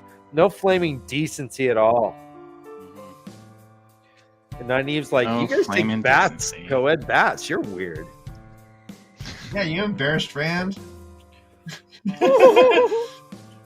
So we hear that the blue woman and the brown woman. The blue woman gave them information. Go to Johanna and go meet this woman, and she'll hook you up. She'll tell you what to do. They get there, and the woman was dead and buried by the time they got there. And that's right about the time that Masana started like getting all profity. Rippity profity. Profity. And Nynaeve's like, oh shit, Masima is the prophet? That's weird. That's weird. Awesome. But apparently he holds a lot of sway. It says in Galdon, what the prophet wants, a prophet usually gets. And so he's like, yeah, we're gonna do that. What is a prophet in this world? What does that even mean? He's the prophet of the dragon. Okay, so a prophet, like a more like a follower, believer of the Dragon Reborn. Yeah, that's what a prophet is. Prophesying that the Dragon Reborn has come. That's so annoying to me. Anyways, does Masema have prophetic abilities? Or is he called? Yeah, I mean, let's define what we call a prophet. That's a good point, Kay. I mean, so if we were to talk biblically, then a prophet is almost like a spiritual TAVERN, right? Yeah, I think at this point we're like questioning everything, right? Yeah, sorry. Go ahead. Spiritual TAVERN. They aren't gods, but they do have a connection to a deity. They are kind of the middlemen per se between the deity itself and the people that they convey their message to. Most of the prophets, again, biblically, are prone to give predictions. You know, there's two types of prophets, right? There's prophets who give predictions, and then there's prophets like Moses who lay down the law. So like Masima is the second type of prophet, the Moses type, who's bringing the law, not prophecies of a future, but is instead prophesying the rule of the dragon and the rules that will come along with that. The way of life that is to be expected from the followers of the dragon. Go ahead, Ryan. Go ahead, Ryan. Is there some sort of direct access to the God? Actual word have to be a part of a biblical prophet? Don't biblical prophets speak through God, or God speaks through the prophet? They don't and if that's the case, is that happening with Masema? Who speaks through anybody at this point? Is anybody speaking through Rand except for Luce there and the voices that are going there, which we're not sure if he's going crazy in his head or not. I mean, who is speaking through anybody actually to that point? No, that's a very good point. I mean, if he is speaking through visions of dreams that he has, we know that dreams can be manipulated by other forces, for example. But Massima saw what happened in Tyr. Wait, Tyr? No, this Falma.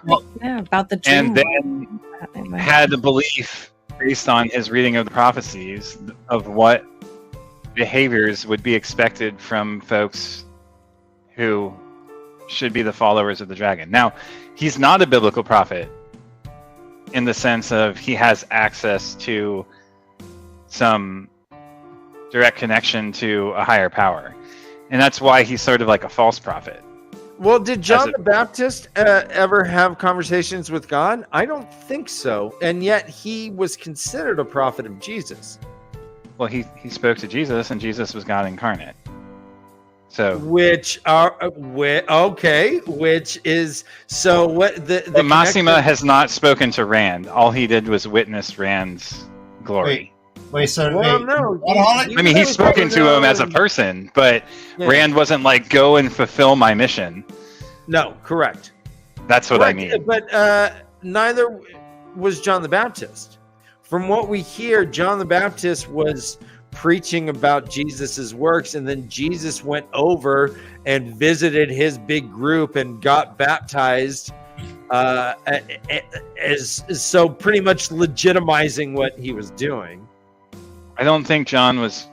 No, he wasn't talking about Jesus's works. He was talking about the Messiah, who then he identified as Christ. I mean, not to get into the nitty gritty of this, but okay. So, but I still consider Massima like a John the Baptist type, where he is foregoing luxuries. He is, and from what we hear, from there's an ascetic moment to his lifestyle for sure. Mm-hmm. Eating like just locust and honey and shit like that. Yeah. But why? But Rand never asked for that, and other than his own interpretation of the scripture, the prophecies that came before him, where is he getting these ideas?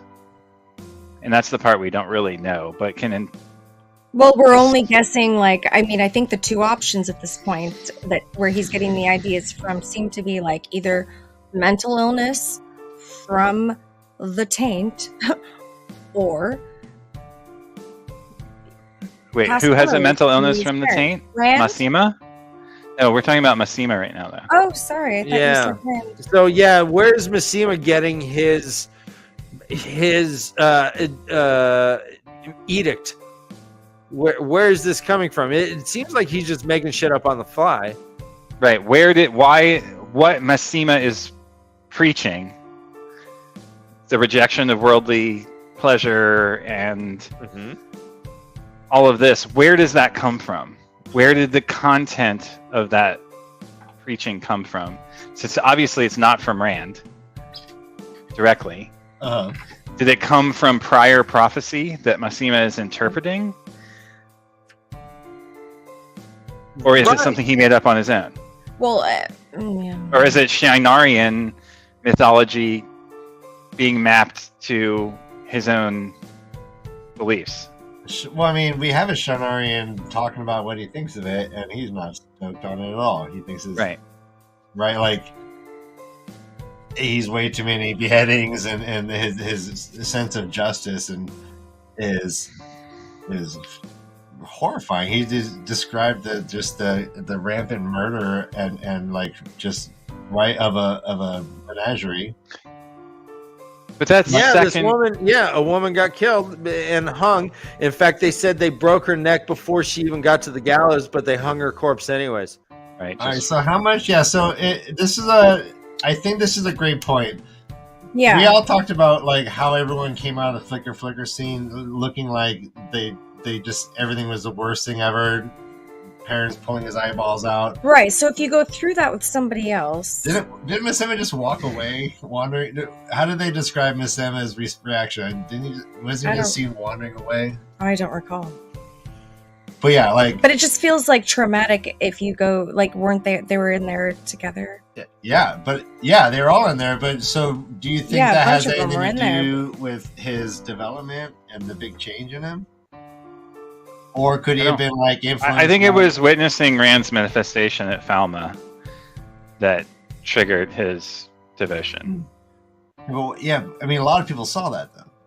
Like, but Masima had it triggered like a religious fervor in him. He had a predilection for it. He became a zealot. Uh-oh. Brother Donatello. It's Brother Donatello.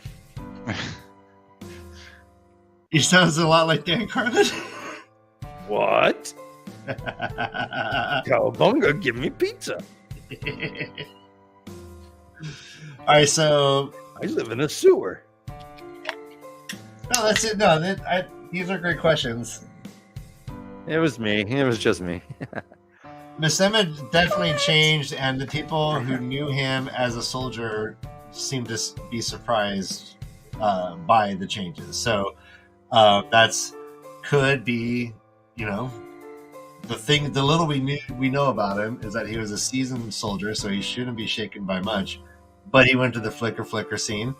Well, I think the fact that he was a seasoned soldier and witnessed what he did prior to his awakening, let's call it, to being dragon sworn, is that he witnessed these terrors and now sees a resolution to it in the form of Rand reborn as the dragon, and therefore has this insane devotion and preaches that to all others, right? The abandonment of worldly wealth and following the strict ascetic lifestyle, right? Thank you, Nomen Garden. So yeah, thank you, Nomen Garden. Yeah, good point, Josh. This is Masima's reaction to going through the portals. This is what I remember: is that nobody walked away. I didn't remember anyone walking away. I remember it being very traumatic. Is what I thought, and being like, it was. I think it was like really traumatizing for all of them. They went through all of these things, as it would be for anybody, right? Like going through all of those different lives, seeing so many different things that would have been, maybe were, maybe are to be. I don't know. Maybe all of the above, and that is traumatizing. I mean, right? Like, can you imagine? Yeah. Well, let me be devil's advocate here and say, so he is right. The dragon has been reborn, and all signs point to this. But it's a particularly Shinarian interpretation, just like harsh, edge of the borderlands kind of interpretation, as opposed to Rand's. If you look at what Rand asked from the Aiel, it's very different from what Masima demands of the Dragonsworn. One might even say they're at odds with one another. I see that Rand is getting harder, and in fact said that he will execute anyone who is caught stealing. We have Masima say, I will cut off your right hand if you're stealing, and if you kill or rape someone, then I'm going to kill you. The same, it's true, and Rand, had his, in Tyr, he had his moment of social programs, right? Like enforcing social programs and dismantling the military and like doing these kinds of things. Agreed. But at the same time, he doesn't ask the Aiel to leave behind. I mean, the Aiel have already rejected worldly possessions in some way, but it's not like he's asked them to leave behind the fifth or not have wealth. Or, I mean, they are already ascetic because of the lifestyle that they've lived for generations. But does the pattern ask that this is occurring?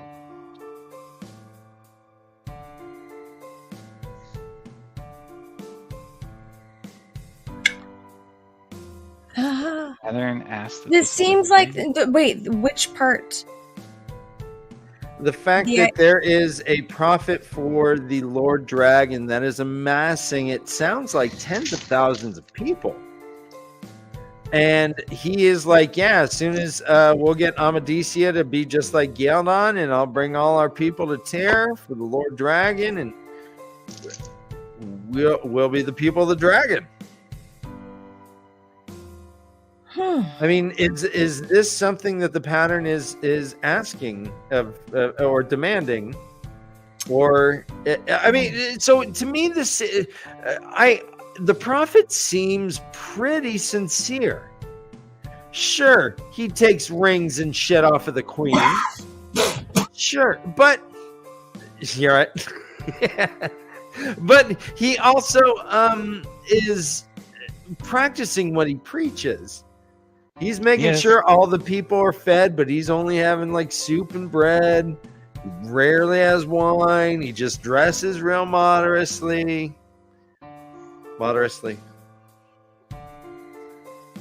So, I mean, what do we think of the prophet, I guess? Prophet, go. I'm sorry. I didn't hear much of what you just said. There was a lot of no. There's.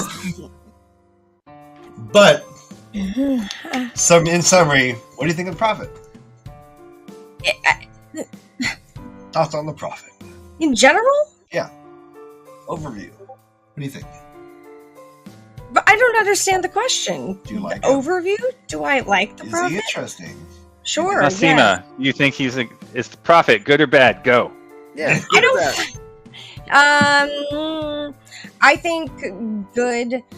I think there's something intertwined there with Rand, and I think that's going to play out at some point. I think there's some sort of power there that is happening. Maybe If Rand, they went through the flicker stuff, right? So like they've been through shit, and maybe that happened for a reason, because all of it seems to kind of happen for reasons, and yeah, so maybe if Rand was to show up in this chapter, what would he think of Massima? Would he condone what Massima's doing? Would he agree with his tactics, methodology, and belief system?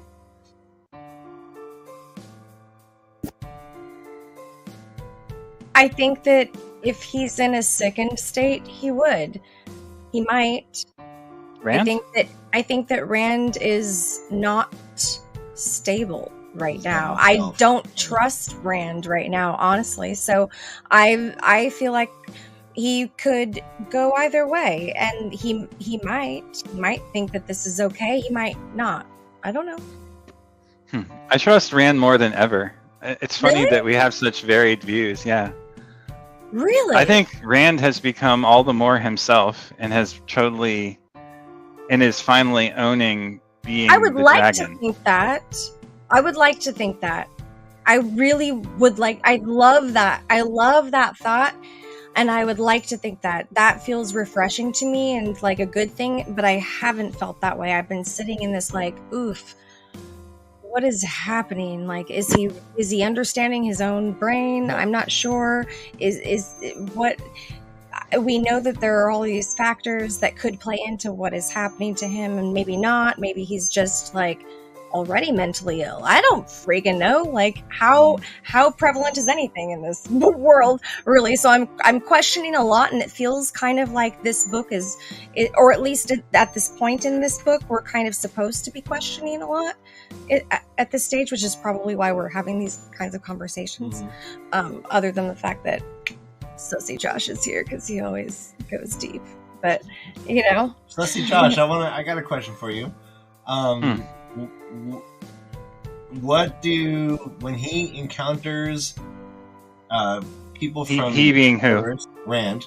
Okay, when Rand encounters people from the Two Rivers, because he's not with them now, right? Like, he's not with all of them, but when he encounters them, how do they perceive him? Egwin see Rand when she last saw him? Bullhead. What's that? Bullheaded. Yeah, still childish. But again, I think that she just doesn't have the insight into what's going on with him, and she's blinded by, at first, Moiraine's opinion, and now the opinions of the wise ones. But she also doesn't have all the information that's necessary to make a call. And so she makes incorrect assumptions and perceives things through the lens of her immaturity and her lack of wisdom and knowledge. Okay. Okay. Fair enough. Interesting. I like it. So she just doesn't understand. I mean, like, on some level, that's a little patronizing towards her because she's known him her whole life. And I think when you know someone your whole life, you could just see intuitively whether they're like. But he's no longer Rand al'Thor, and that's my point. He's coming into being the Dragon Reborn. So all of her estimations, all of the water marks that she uses to judge his character are incorrect. Okay, yeah. So you're just okay. So she can't understand. She hasn't been able to perceive him as something more than what she knew him as, and that's exactly the fallacy of her vision. Okay, so he's leveling up, and she doesn't understand that he's leveling up. She maybe understands, but she doesn't have the tools, the requisite tools, to go and see that at the level that she needs to in order to have it be a true reflection. And I'm not sure that Rand knows is willing or able to express that or show it outwardly himself other than through his actions, which, they're distant from one another, and that's kind of on purpose. Okay. I have a hard time with that. I mean, because like, I go back to like, if this is Earth and these are people, then thoughts create emotions, and then emotions create behaviors. So then that feels contradictory to what it's like. Just, you have to do this, you have to be this. It's just a weird situation, and I don't like all of it. Yeah, he has a destiny. He doesn't know autonomy. Yeah, but so you're just. I think he does have autonomy despite having destiny. Yeah, I don't know. It's not fate; it's destiny, and I think that's important.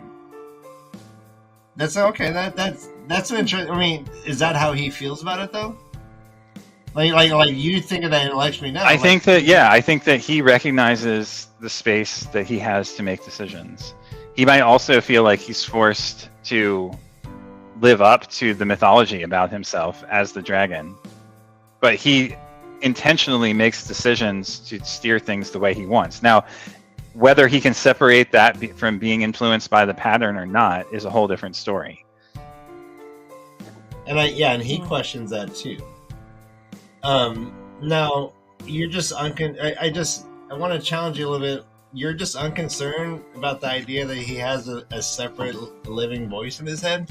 You think that's not he's just cool. He's completely like realized that, and he's like, you're not concerned about that, anyone? I mean, I'm a little concerned for Nynaeve also having the same thing at this point. Like, she's just, I mean, she doesn't have like a memory of anything, but she's just like kind of going back and forth with like, sorry. Oh, no, but answer the question first. Yeah. Okay. Mm-hmm. Sorry, go back. We can go to Nynaeve next. Mm-hmm. Yeah. But what do you think about, like, you're just not concerned about that like living voice in his head being? I'm not, no. Okay. It doesn't, I don't, so...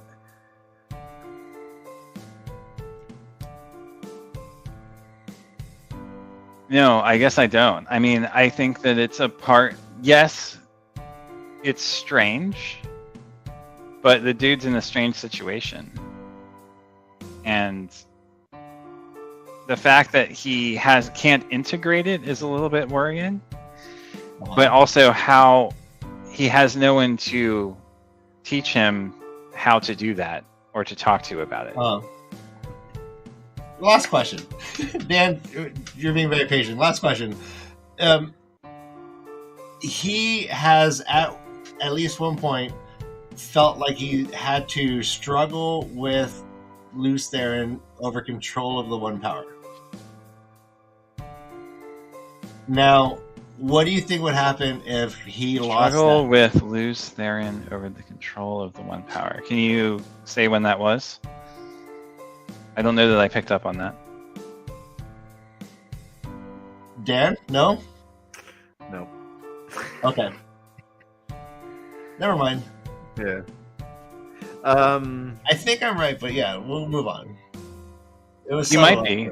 It's not something that he's like question whether he noticed. did that or right. Like, did I think maybe if he did, he doesn't know where he knows these weaves from.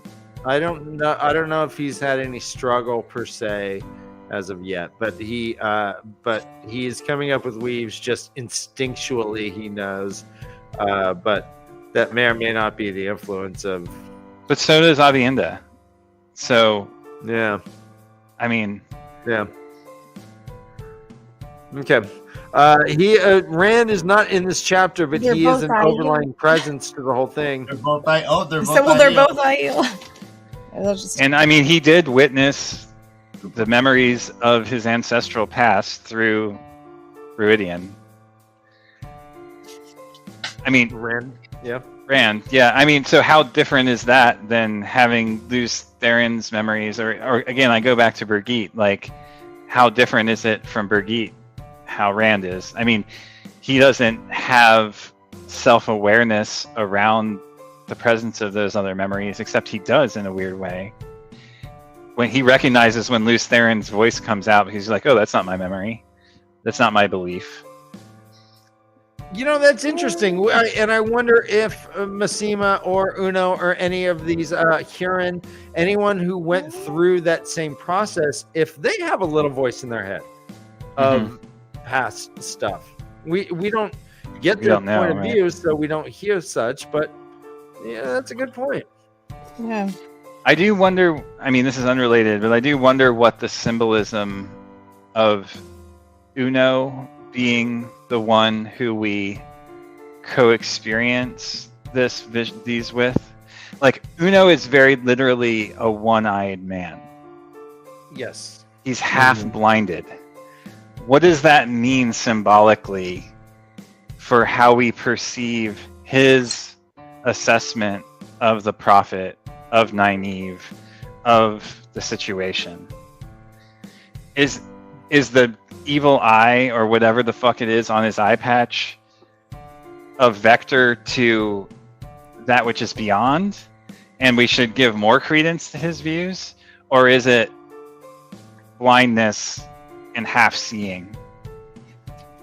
And I don't know the answer to that, but it's something I've wondered about as You know, going through these chapters. you make a good point, because there are two things that I underline here when they leave the prophet's presence. And so they're walking down the alley, and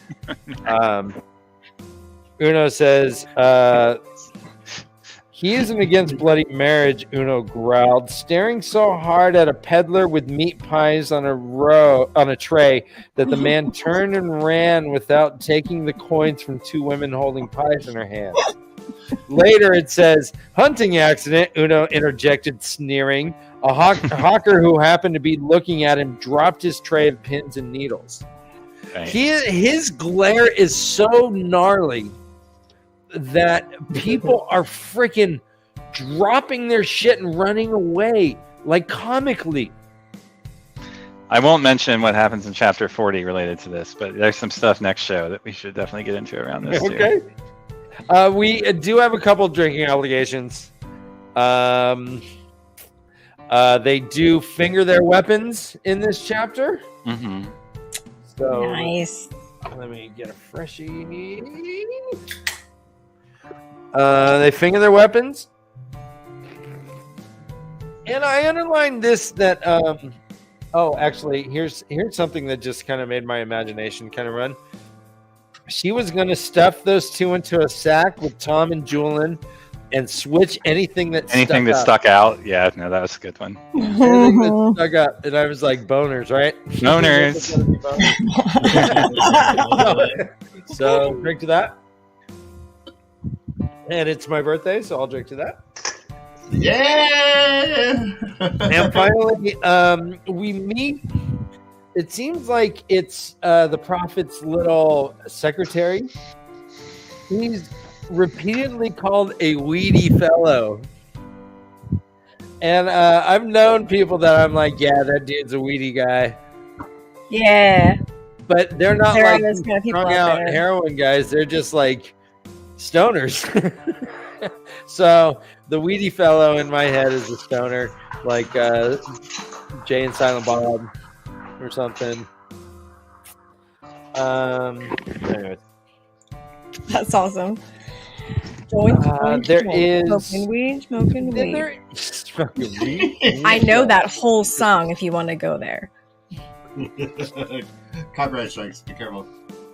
There is one other thing I underlined. Tell me if this is a drinking obligation. They are referring to a scar on a cheek, and it is called a pale triangle. No. No. No, that's no. A pale A pink I mean, triangle, Pale maybe. triangle? I think that qualifies. It's creative. A golden Right? triangle, It made you think, perhaps. right? Didn't you make you think? No. Triangle? You know, for Brother Dan's birthday, I North say Harbor. sure, drink. Okay. North Harbor. North Harbor's the pale triangle, right? I say yes and. Anyways. That North noise Harbor? sound effect is not bad. Sorry. Blessed be the name of the Lord Dragon in the light. Holy moly. They are they're asking Nynaeve. Nynaeve, they said, when they meet Nynaeve, blessed are you among women. We have heard that before. That is in regards to the Hail Mary. Hail Mary, full of grace, the Lord is with you. Blessed art thou amongst women. Uno introduces Nynaeve as like, yeah, she's from the Two Rivers. They, she watched him grow up. He was like, she was like a mother to him. And he's like, fuck yeah. You gotta go talk to him. You gotta tell him the very first words of wisdom that he ever said. You gotta say what miracles he's done. And she's like, first word I heard him say was sorry after I was beating his ass. Beating his ass. Pushing that ass. Smack. Die. She's like, well, no, and he comments on her dress, and she's like, what gives you the right? Uno and Reagan later. His name is Reagan, right? Is that what we call him? Reagan? Sure.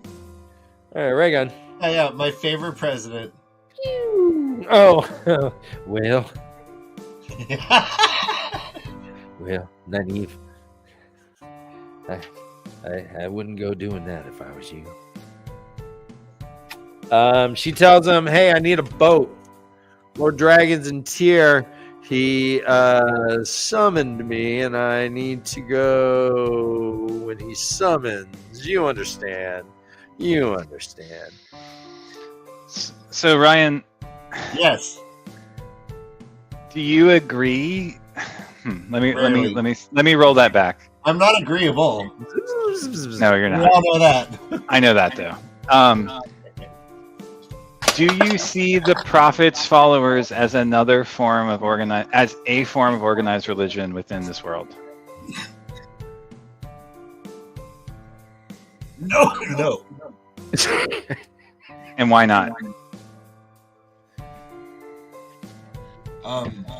I hardly see religious teaching. I just see like a pedantic ruler under the guise of a religious figure.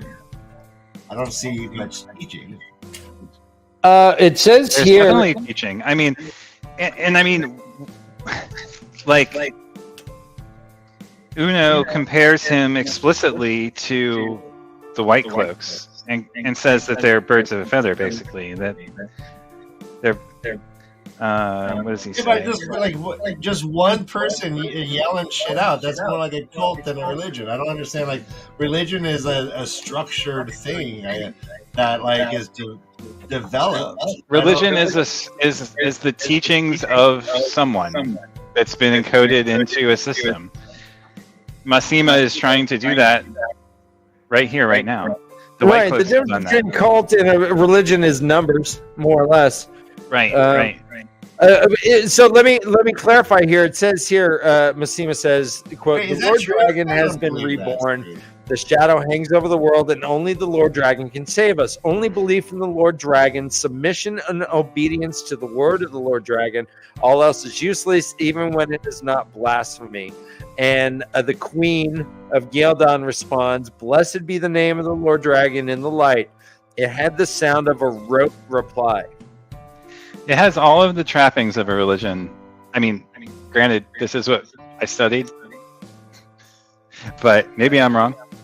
No, Ryan, you just got religion slapped. No, that's fine. Like, I that's an ad hominem, abusive attack on my intellect. And that's This an is appeal what to I authority studied, that but I'm not- you know, that I'm haha, not- I I'm not- maybe There's no wrong. attack on your intellect going on here. We're allowed to have differing opinions. I respect your intelligence. I know that you're smart. Yes, it all feels religious. It all seems religious. If one man is but you earlier just were pointing out how he's just kind of making this shit up. His teachings aren't based on Rand's teachings. But just because organized religion doesn't mean authenticity. It doesn't have to be authentic. You can have a religion without the teachings being authentic. In fact, I might argue that all religions fall into that category, depending on my mood and the time of day. You're just saying, like, this is a birth of a new religion. Massima is just because he's literally making up as we go, which is what we all agreed he's doing. So how is this going to be a religion if it's one man just making shit up? These are more just edicts. That's how Christianity started. What do you think a religion is, if not that? I mean, I get what you're saying, that there's a precedent of historical lineage that comes along that creates the religion. But organized religion means just that. An organized system of thought that many people follow and believe in. It doesn't have to be historical. Okay. In that regard, yes, it's more religion than not religion. How about that? I don't have a strong opinion about this. I was just kind of curious because I know that you often argue that there is no organized religion within this world. So I was just kind of curious what your take on it is. Not as we see it. The prophet has 400 men and women that don't know each other marry, like the Sun Young Moon followers would do. They would have these mass marriages. Yeah, this is good. I mean, it feels more cult than anything else, but you could also, like, yeah, I mean, if the whole argument is like, well, a cult is just a religion with not a lot of numbers, which I don't agree with, then it's a religion. I think there's a distinction between a cult and religion. I think it's, I'm not religious, but I think it'd be I would be insulted if like you wanted to say that, like, the Moonies are the same as like a practicing Catholic. I don't know if that's. I think that's a false. I would say they're probably more committed to their cause. I mean, yeah, I don't know. I mean, in terms of having a belief that's established in something that, again, is. What about the Mormons or the Jehovah's Witnesses? That would be like they're religious. What's that? Are they religions? The Jehovah's Witnesses? Of course they are.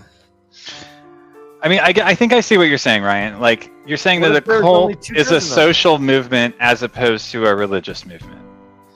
And you see this more as a social movement, if I'm hearing I'm saying you.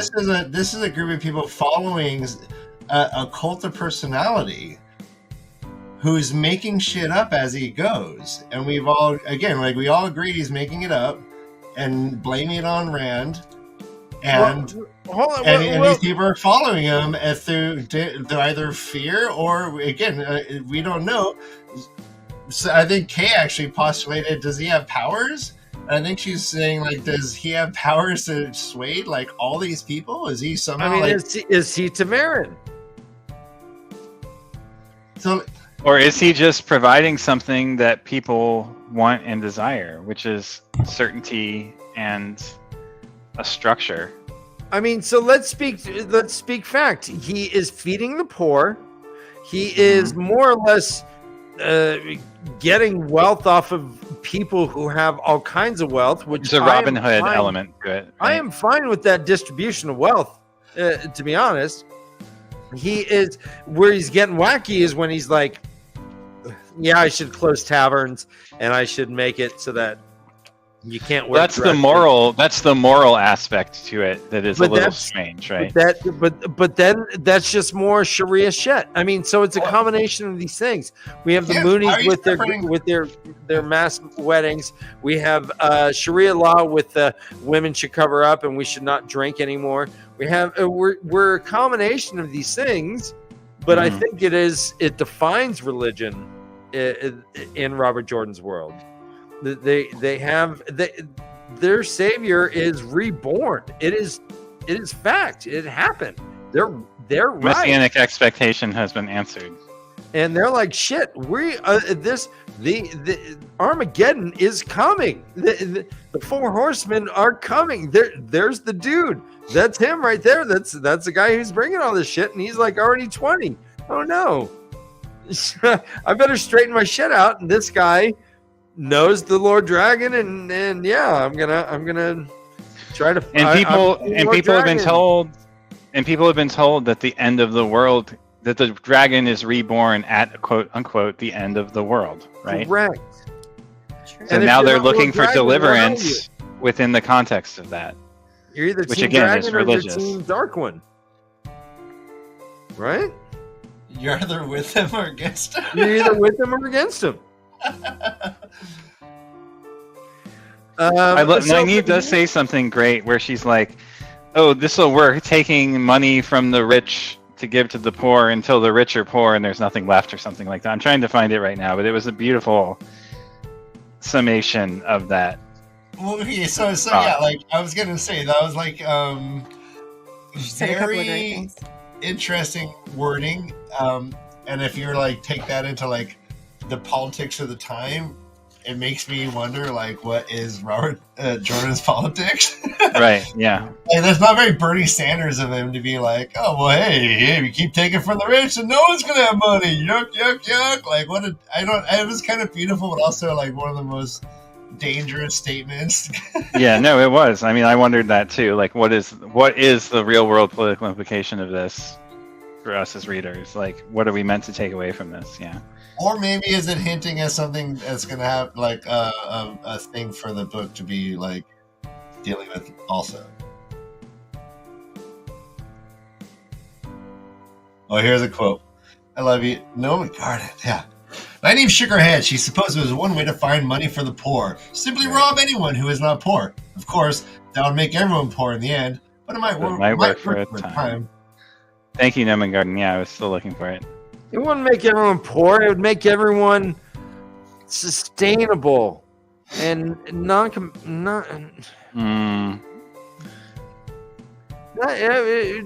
would crumble if you took from the rich.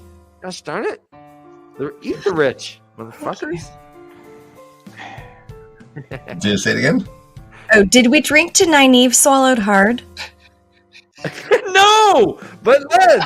Oh, it's like one sentence. Nynaeve swallowed hard. Period. Simon and Darren's voice. Well done, okay, this is what we live for. No.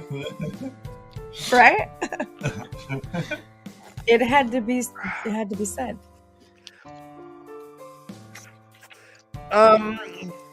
When they leave, they're just kind of walking. We learned that the queen is actually the 4th queen in like 9 months. Mm-hmm. There's been all kinds of fuckery going on, getting queens in there. We also learned that the queen sits upon the light blessed throne. That's kind of fun. The light blessed throne. The light blessed throne. Yeah. Alejandra is the fourth to sit on the light blessed throne since we came to Geldon, and that's barely half a year. And it's all because of the prophet. And people. And wasn't Geldon the place where they described it as being like just a loose affiliation of houses where there is no true queen, like what governor? The monarchy is not blood-born, but is instead this kind of farce to keep outsiders from invading. Yeah. What they do? Yeah, there is something like that. And I wish Tom was here because he had his map to kind of show. It's right near Amadisia, I think, in Borders. It's in between Amadisia and another warring country, and he's kind of like this safe zone or like gray area between the two to keep them from battling with one another, right? Yeah. You know, I have my map. Hold on. Is Dan playing guitar? Oh no, he's getting the map. Nice. All right. So here, can you point with your tie? Here's Amadisia. Here is Geldon. Amadisia, Geldon. There's Amador. There's Johanna. They went to. So they're right here. Was it Altara and Amadisia that was separated?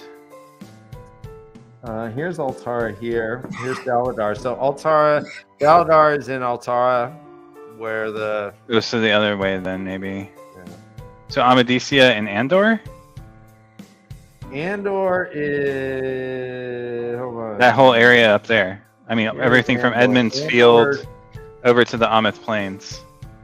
Yeah, so maybe. I don't know. It's fucking weird. Look at penis. All right.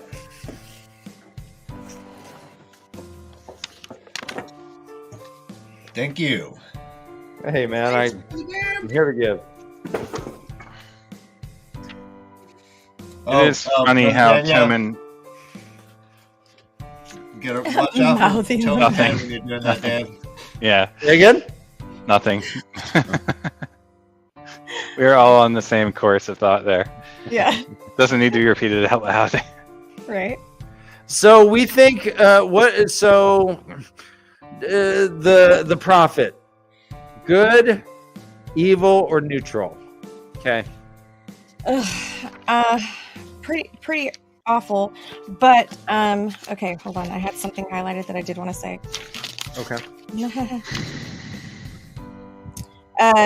Nynaeve did not know what she had expected of the prophet, not even now that she was aware who he was, but certainly not filth. That's a good point. When she walks in, she sees that everything is dusty, wrinkled, stained, filthy. She's pointing this out, and but I guess when you're a aesthetic kind of who just lives off of like dirt, anyways, it's God made dirt or Rand made dirt, so dirt don't hurt. I would actually argue differently. I would say an aesthetic would actually keep an insanely neat place, while subsisting on little. But this sort of filth and deprivation of his own like surroundings bespeaks, something I think maybe a little bit. Well, it's a deprecation of worldly pleasures, and I mean, if the next life is the thing, you don't have to worry over this one. I have a really hard time with religion in general, so this just really doesn't sit well with me. Yeah. At all. To be honest, like I don't. I mean, I'm saying like, okay, I think he might be like, I don't know, maybe bad, probably, because he's. I mean, maybe good. I don't know. I think it's just really conflicting, as are most religions in my experience, which is not much. So I'm very uneducated in the topic, and I would defer to Josh on this 1000%, which is why I haven't said much. But when we're going like, all right, good or bad, I could go either way. And I think that Rand also is like intertwined in this whole thing. And it feels very, well, obviously he is. I mean, obviously he is. But I don't think that there's a good or bad. I think it's just a lot of both, and that's the problem, in my opinion, with most religions. Well, we do. I will throw this little wrench in this, is that when we saw the White Cloak camp where Fane was camped out as well, while the normal White Cloak camp, was neat and orderly. Well organized and orderly, yeah. Fane's was disheveled and dirty. I'm not suggesting that the two are similar, but they were kind of heavy-handed with the fact that it was a dusty place that they were at. So we have seen it connected to dark shit before. Anyways. Just saying. I don't think, for me, it's more about would Rand be happy? Would Rand back up Massima's methodology? And I don't think he would. Regardless of whether Massima, how we want to judge Massima's cult religion, Rand would not jive with it. And that, to me, is the more important part in terms of the story and how I would relate to it. Yeah. So do you think that Rand is good?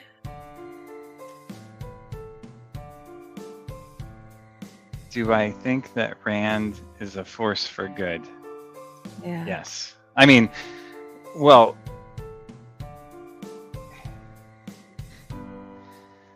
Rand represents freedom and the ability to make decisions for yourself.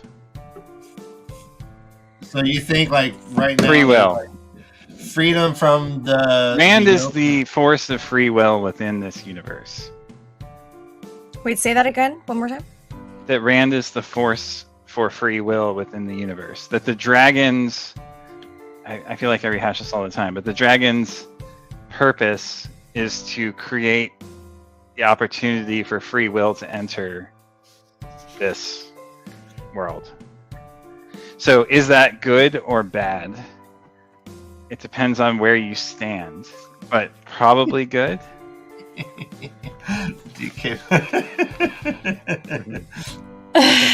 Yeah, it's like, Josh, I know it's frustrating.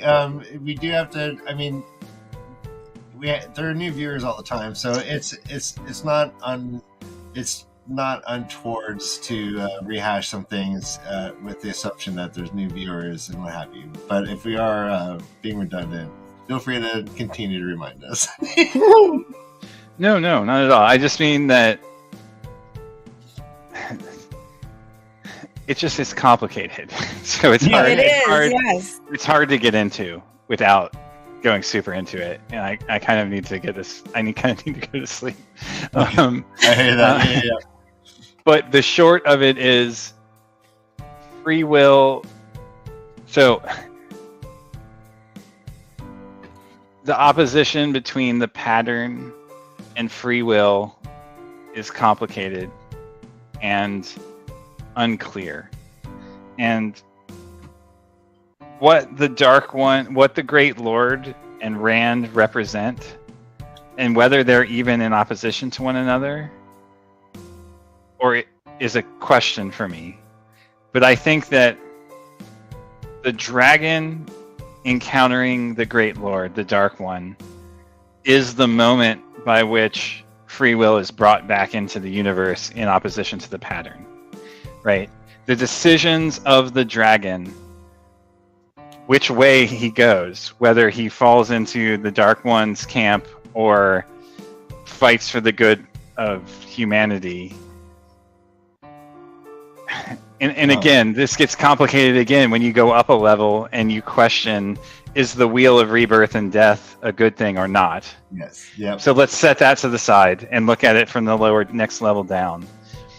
If Rand is fighting for the side of humanity and the Dark One is fighting for enslavement and suffering, then Rand's decision to battle the Dark One is that which creates free will. Josh, you're so sus. You're not a Forsaken at all. Okay, just. Then, if you look at it from the next level up, then the breaking of the wheel is what leads to freedom and said the cessation of suffering. No more TAVERN. No more pattern. No more rebirth. No more pattern. No more world. That's what the Dark One's supposed to stand for. That's what I'm saying. It's two different levels. It depends on where you look at it from and what the principles are that you're identifying with each half, which is why I can go with both ways. I mean, but that still doesn't. Rand can still be the event that brings free will into the thing, regardless. But again, complicated and hard to talk about, and without having read the whole story, I don't have a good foundation to stand on because I have no idea what's going to happen in the next 10 books. But I love it. Yep. Again, right now we're just like speculating so much. It's awesome. It's all up in the air. It feels like everything is just kind of peaking in the unknown, and yeah, I'm here for it. So Josh, that's going to be our next album name. Peaking in the unknown. Yeah. Peaking in the unknown. All right. Hold on. Is it PEEKING or PEE or PEAKING? Oh, we could do a play on words there. So, are you peeking, guys, or are you like peeking peeking like that weedy dude? Like, oh, dude. Yeah, no, hello, totally. If you, Hi, Josh knew AF. Josh, let's just say Josh knew which one I meant. All right. Yeah. Or question, peeking, guys. TEKING, like the city in China. Peeking into the unknown. Peeking into the unknown. Yeah. Peeking. Yeah. Do you? The chapter ends with them splitting. They're with Reagan and Uno, and Uno's like, "Hey, some flaming white cloaks following us." And Nynaeve's like, "I gotta see. Let's turn the corner. Boom! Look, it's Beautiful the most face. handsome man. It's beautiful, glad." Nice, Mistress. Yeah. Someone's all getting upset. You've peaked. Yeah. She's so unaware of herself. Ryan, what did you want to I ask? had to see it. Oh yeah, no. This is the greatest question you've ever. Do you guys think Misema is going to be a net positive for Rand or a net negative for Rand? Oh man. That is Based the on greatest what I know question about ever, religion? Ryan. I've done the math. Yeah. Got one. Thank you. Good job. Hold on. All right. I think that Cowabunga. if the pattern requires the white cloaks, so if we go back to the white cloak leader meeting with Ordith Uh-huh. at the beginning of 2 books ago or 3 books ago, whichever it was. Yeah. If the pattern requires the White Cloaks and the followers of the dragon to duke it out, then it might be a net positive, despite Rand disagreeing probably with everything that Masima is teaching. Okay. And if that is not... We do see that they are somewhat militarily capable. They drove off Gildon's army. Yeah. Now, will they be disappointed as fuck when they realize that the Aiel are the people of the dragon and not them? Probably. And that could be a sore spot in the future. There's just so many ways to answer that question, Ryan. It's like what? How? Where are you looking at it from, and what are the factors? It's really difficult to say. Well, okay, so if we're going the religious route, can we just assume that Masima's absolutely nuts and doesn't have any wherewithal of like what's actually happening and is just kind of flying by the seat of his pants, doing whatever the fuck he wants? I don't and think is so. He maybe considering everything? Come on, he's right. I mean, Jesus he's gotta be, because he's got a mission. He's got a mission, and he's got to control all these people. And if there's all right, fine. Well, if someone steals, I'll cut off their hand. That'll stop them. Masima. Rand is going through much of the same stuff that Masima's going through right now. No, Rand's like, all right, fine. If any Aiel takes more than a fifth, I'm gonna hang him. Anyone takes food, I'm hanging him. Anyway, I'm hanging him high, baby. I mean, but he's a Karkan, and he's like proven this, and he's been anointed this leadership. Like, how's Masima getting his power? He's getting his power through coercion, violence, charisma, intimidation, and then AKA religion. AKA religion. Yeah, he's charisma and truth. Well, the difference between religion and this is that, holy cow, no, the Messiah is back. He did miracles. There was shit in the sky. Come on, how can we blame the prophet for getting fanatical about seeing the actual reincarnation? Heroes of the Horn battling it out with fucking But in the sky. Did this person actually see how do we blame this happened Masima was in Falma. Masima. He did. It was a year ago. It was a year ago in Falma. A year ago? Never mind. Yeah. And he saw this. I don't blame. I'm looking through an emphatic or empathetic lens. I do not blame Masima for his spiritual conversion to think that, oh shit, I need to straighten my life, and things are ending now. I mean, this is doomsdayers all over the world. Well, and keep in mind that Shinaria, whatever the fucking name of the land is on the edge of the Blight, and they've been holding back the forces of destruction for a long time. Mm-hmm. So imagine how this feels to see a way out. Dan, I get. Yeah, it's like somebody he finding shaved his top knot. sobriety, like going to NA or AA and being like, yay, God exists, finally. Woohoo! And there's a light at the end of the tunnel. There's hope after all. There's something to believe in.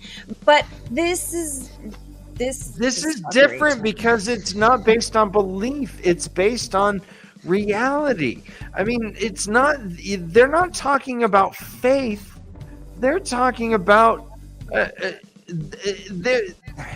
They're like climate change people or something. Well, that's the irony, is that Rand is fucking struggling with the faith of his own belief in whether he's the Dragon Reborn. Now, granted, he's come a long way past wondering into actualizing, but he still struggles with it. Yeah. And here we see people who have never met him, are thousands of miles away, totally disconnected, no clue what's actually going on with him, who are more fervent in their belief than Rand himself.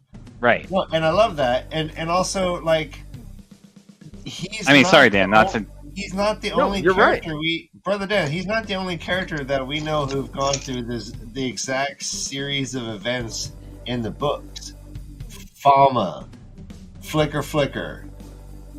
Right, Like- but he's the one that has dropped everything to be like, this is the main priority. So what's that? So All this other stuff is bullshit. We got this coming, and it's now, and we gotta change our ways and be part of the life. I know, here, but man. Dan, he's not fucking handing out flowers at the airport. He's fucking decapitating people, stringing them up. Yeah, And why did he choose? What we heard is he was feeding the poor, Ryan, He and scares the shit out of people. He was trying to create order from cut purses and stuff. He Why heard did that he there was choose gonna- Gildan? Why did he choose to prophecy where he is? That's for me part of the question. all the cool Is it- circuses that are in town? Or is it because the White Cloaks are there and he's in opposition to them? One can't wonder whether they are opposite forces, given their positioning and how the narrative has led us up to this point. But is that actually important or not? That I don't know. This is the first group that if a white cloak says, "Do you walk in the light?" A prophet person can say, "Do you walk in the light of the Lord Dragon?" And what do the White Cloaks think about the Lord Dragon? It seems to me that they disavow him. I don't think they like channelers. See, Right. I think that's an impediment to their friendship. So You don't play with that channeling boy down the street. So do they?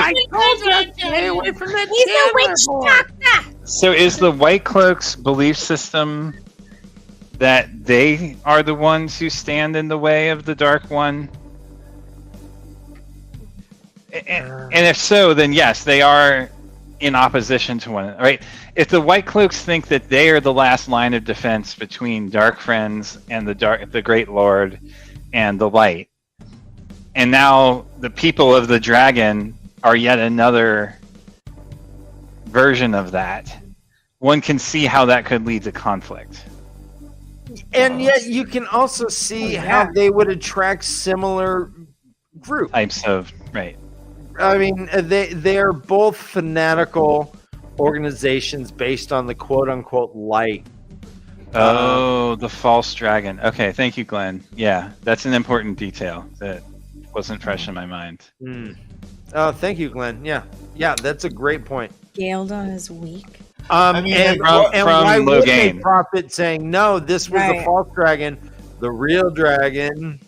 So And there were already like, tons of followers there, most likely, right? So- Yeah. So, Josh, like we watched the interaction between Missima and the Queen, in standing, whatever, Gildan. She got scared of him and started spouting out religious shit, and no, I meant this, yeah. He's a follow the light. I got it. I follow the light. Yeah. Giving the reader the idea that maybe she is saying this because she is afraid of this man and she has to say it. How many people are in this camp that are in the same boat? Watching people get strung up, watching decapitations, watching whole menageries get fucking burned. Like, It wasn't the whole menagerie, right? It was just one woman, but no. that was murdered. That was they strung killed- up. They killed the whole menagerie. No, it's just that one. No, it was just the one woman. No, they strung the woman up and killed the rest of them. No. I'll think find they it. did. Hold on. All right, well, I mean, either way, like, kill a woman, string her up, like, that's, I'm just wondering, do you think everyone is just fervently believing, or is there other things going on? I mean, the followers are described as being kind of like feral and with a particular look to their eyes. So, yes, I'm sure there are people who are, quote, followers because they've been pressured or in a position of power where they have to behave in this way because of the sway of Missima. But what percentage is that? I don't know. We don't really know. Some number, but not a lot. Not all. Okay. Sorry, I don't have a better answer for you.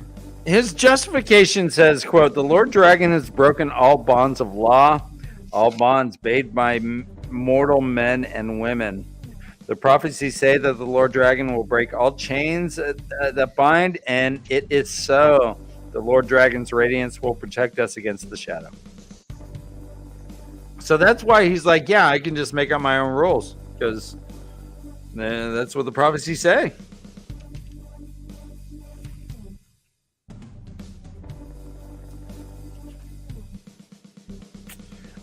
Is there anything else about this chapter, or anything about the prophet, Brigitte, the menageries, anything else before we wrap this up like it's a Christmas stocking lump of coal? Oof. I really want to find that part because I read it the same way that he like totally killed all of them. We'll But, try to do 4 chapters next week. Next week is our 100th celebration. We are hoping to have Todd back with us for the show. Yay! Tom's gonna be You- back. We should have Tom with us as well. We'll have Todd we'll and you said Todd. I said Tom and Todd though, right? Yeah. Tom and Todd, yes. Yay! So it should be great. 100 episodes has encompassed well over 2.5 years, so this is exciting. Yeah, I agree, Mistress Dovie. 100 baby. So yeah, let's go and wrap it. We're not doing a show on Sunday. It is Ryan's birthday. We had planned to do a show and that fell through, and so we decided just give him the day off. Why not, right? Hello. And yeah, so I'm going to go jump in a big pile of cake. No, Nice. I'm just kidding. Hubba. But yeah, so I'm gonna have a fine birthday tomorrow. Thank you for all the wishes. Thank you for being around. You guys are my favorite part of the day. Thank you, everyone. Happy birthday, brother Dan. We love you. Yeah. I love you too. I love you too. And the chat, I love you and I'm proud of you. You guys are awesome. You guys represent us well. I'm proud that you guys are our friends. And so thanks for everything. They're amazing. They totally are. Better send us out, Dan, for your birthday. All right, so Listen. as Ryan always says, so we will be back next Tuesday for our 100th episode. Until then, run for your lives, because that is the way of the leaf.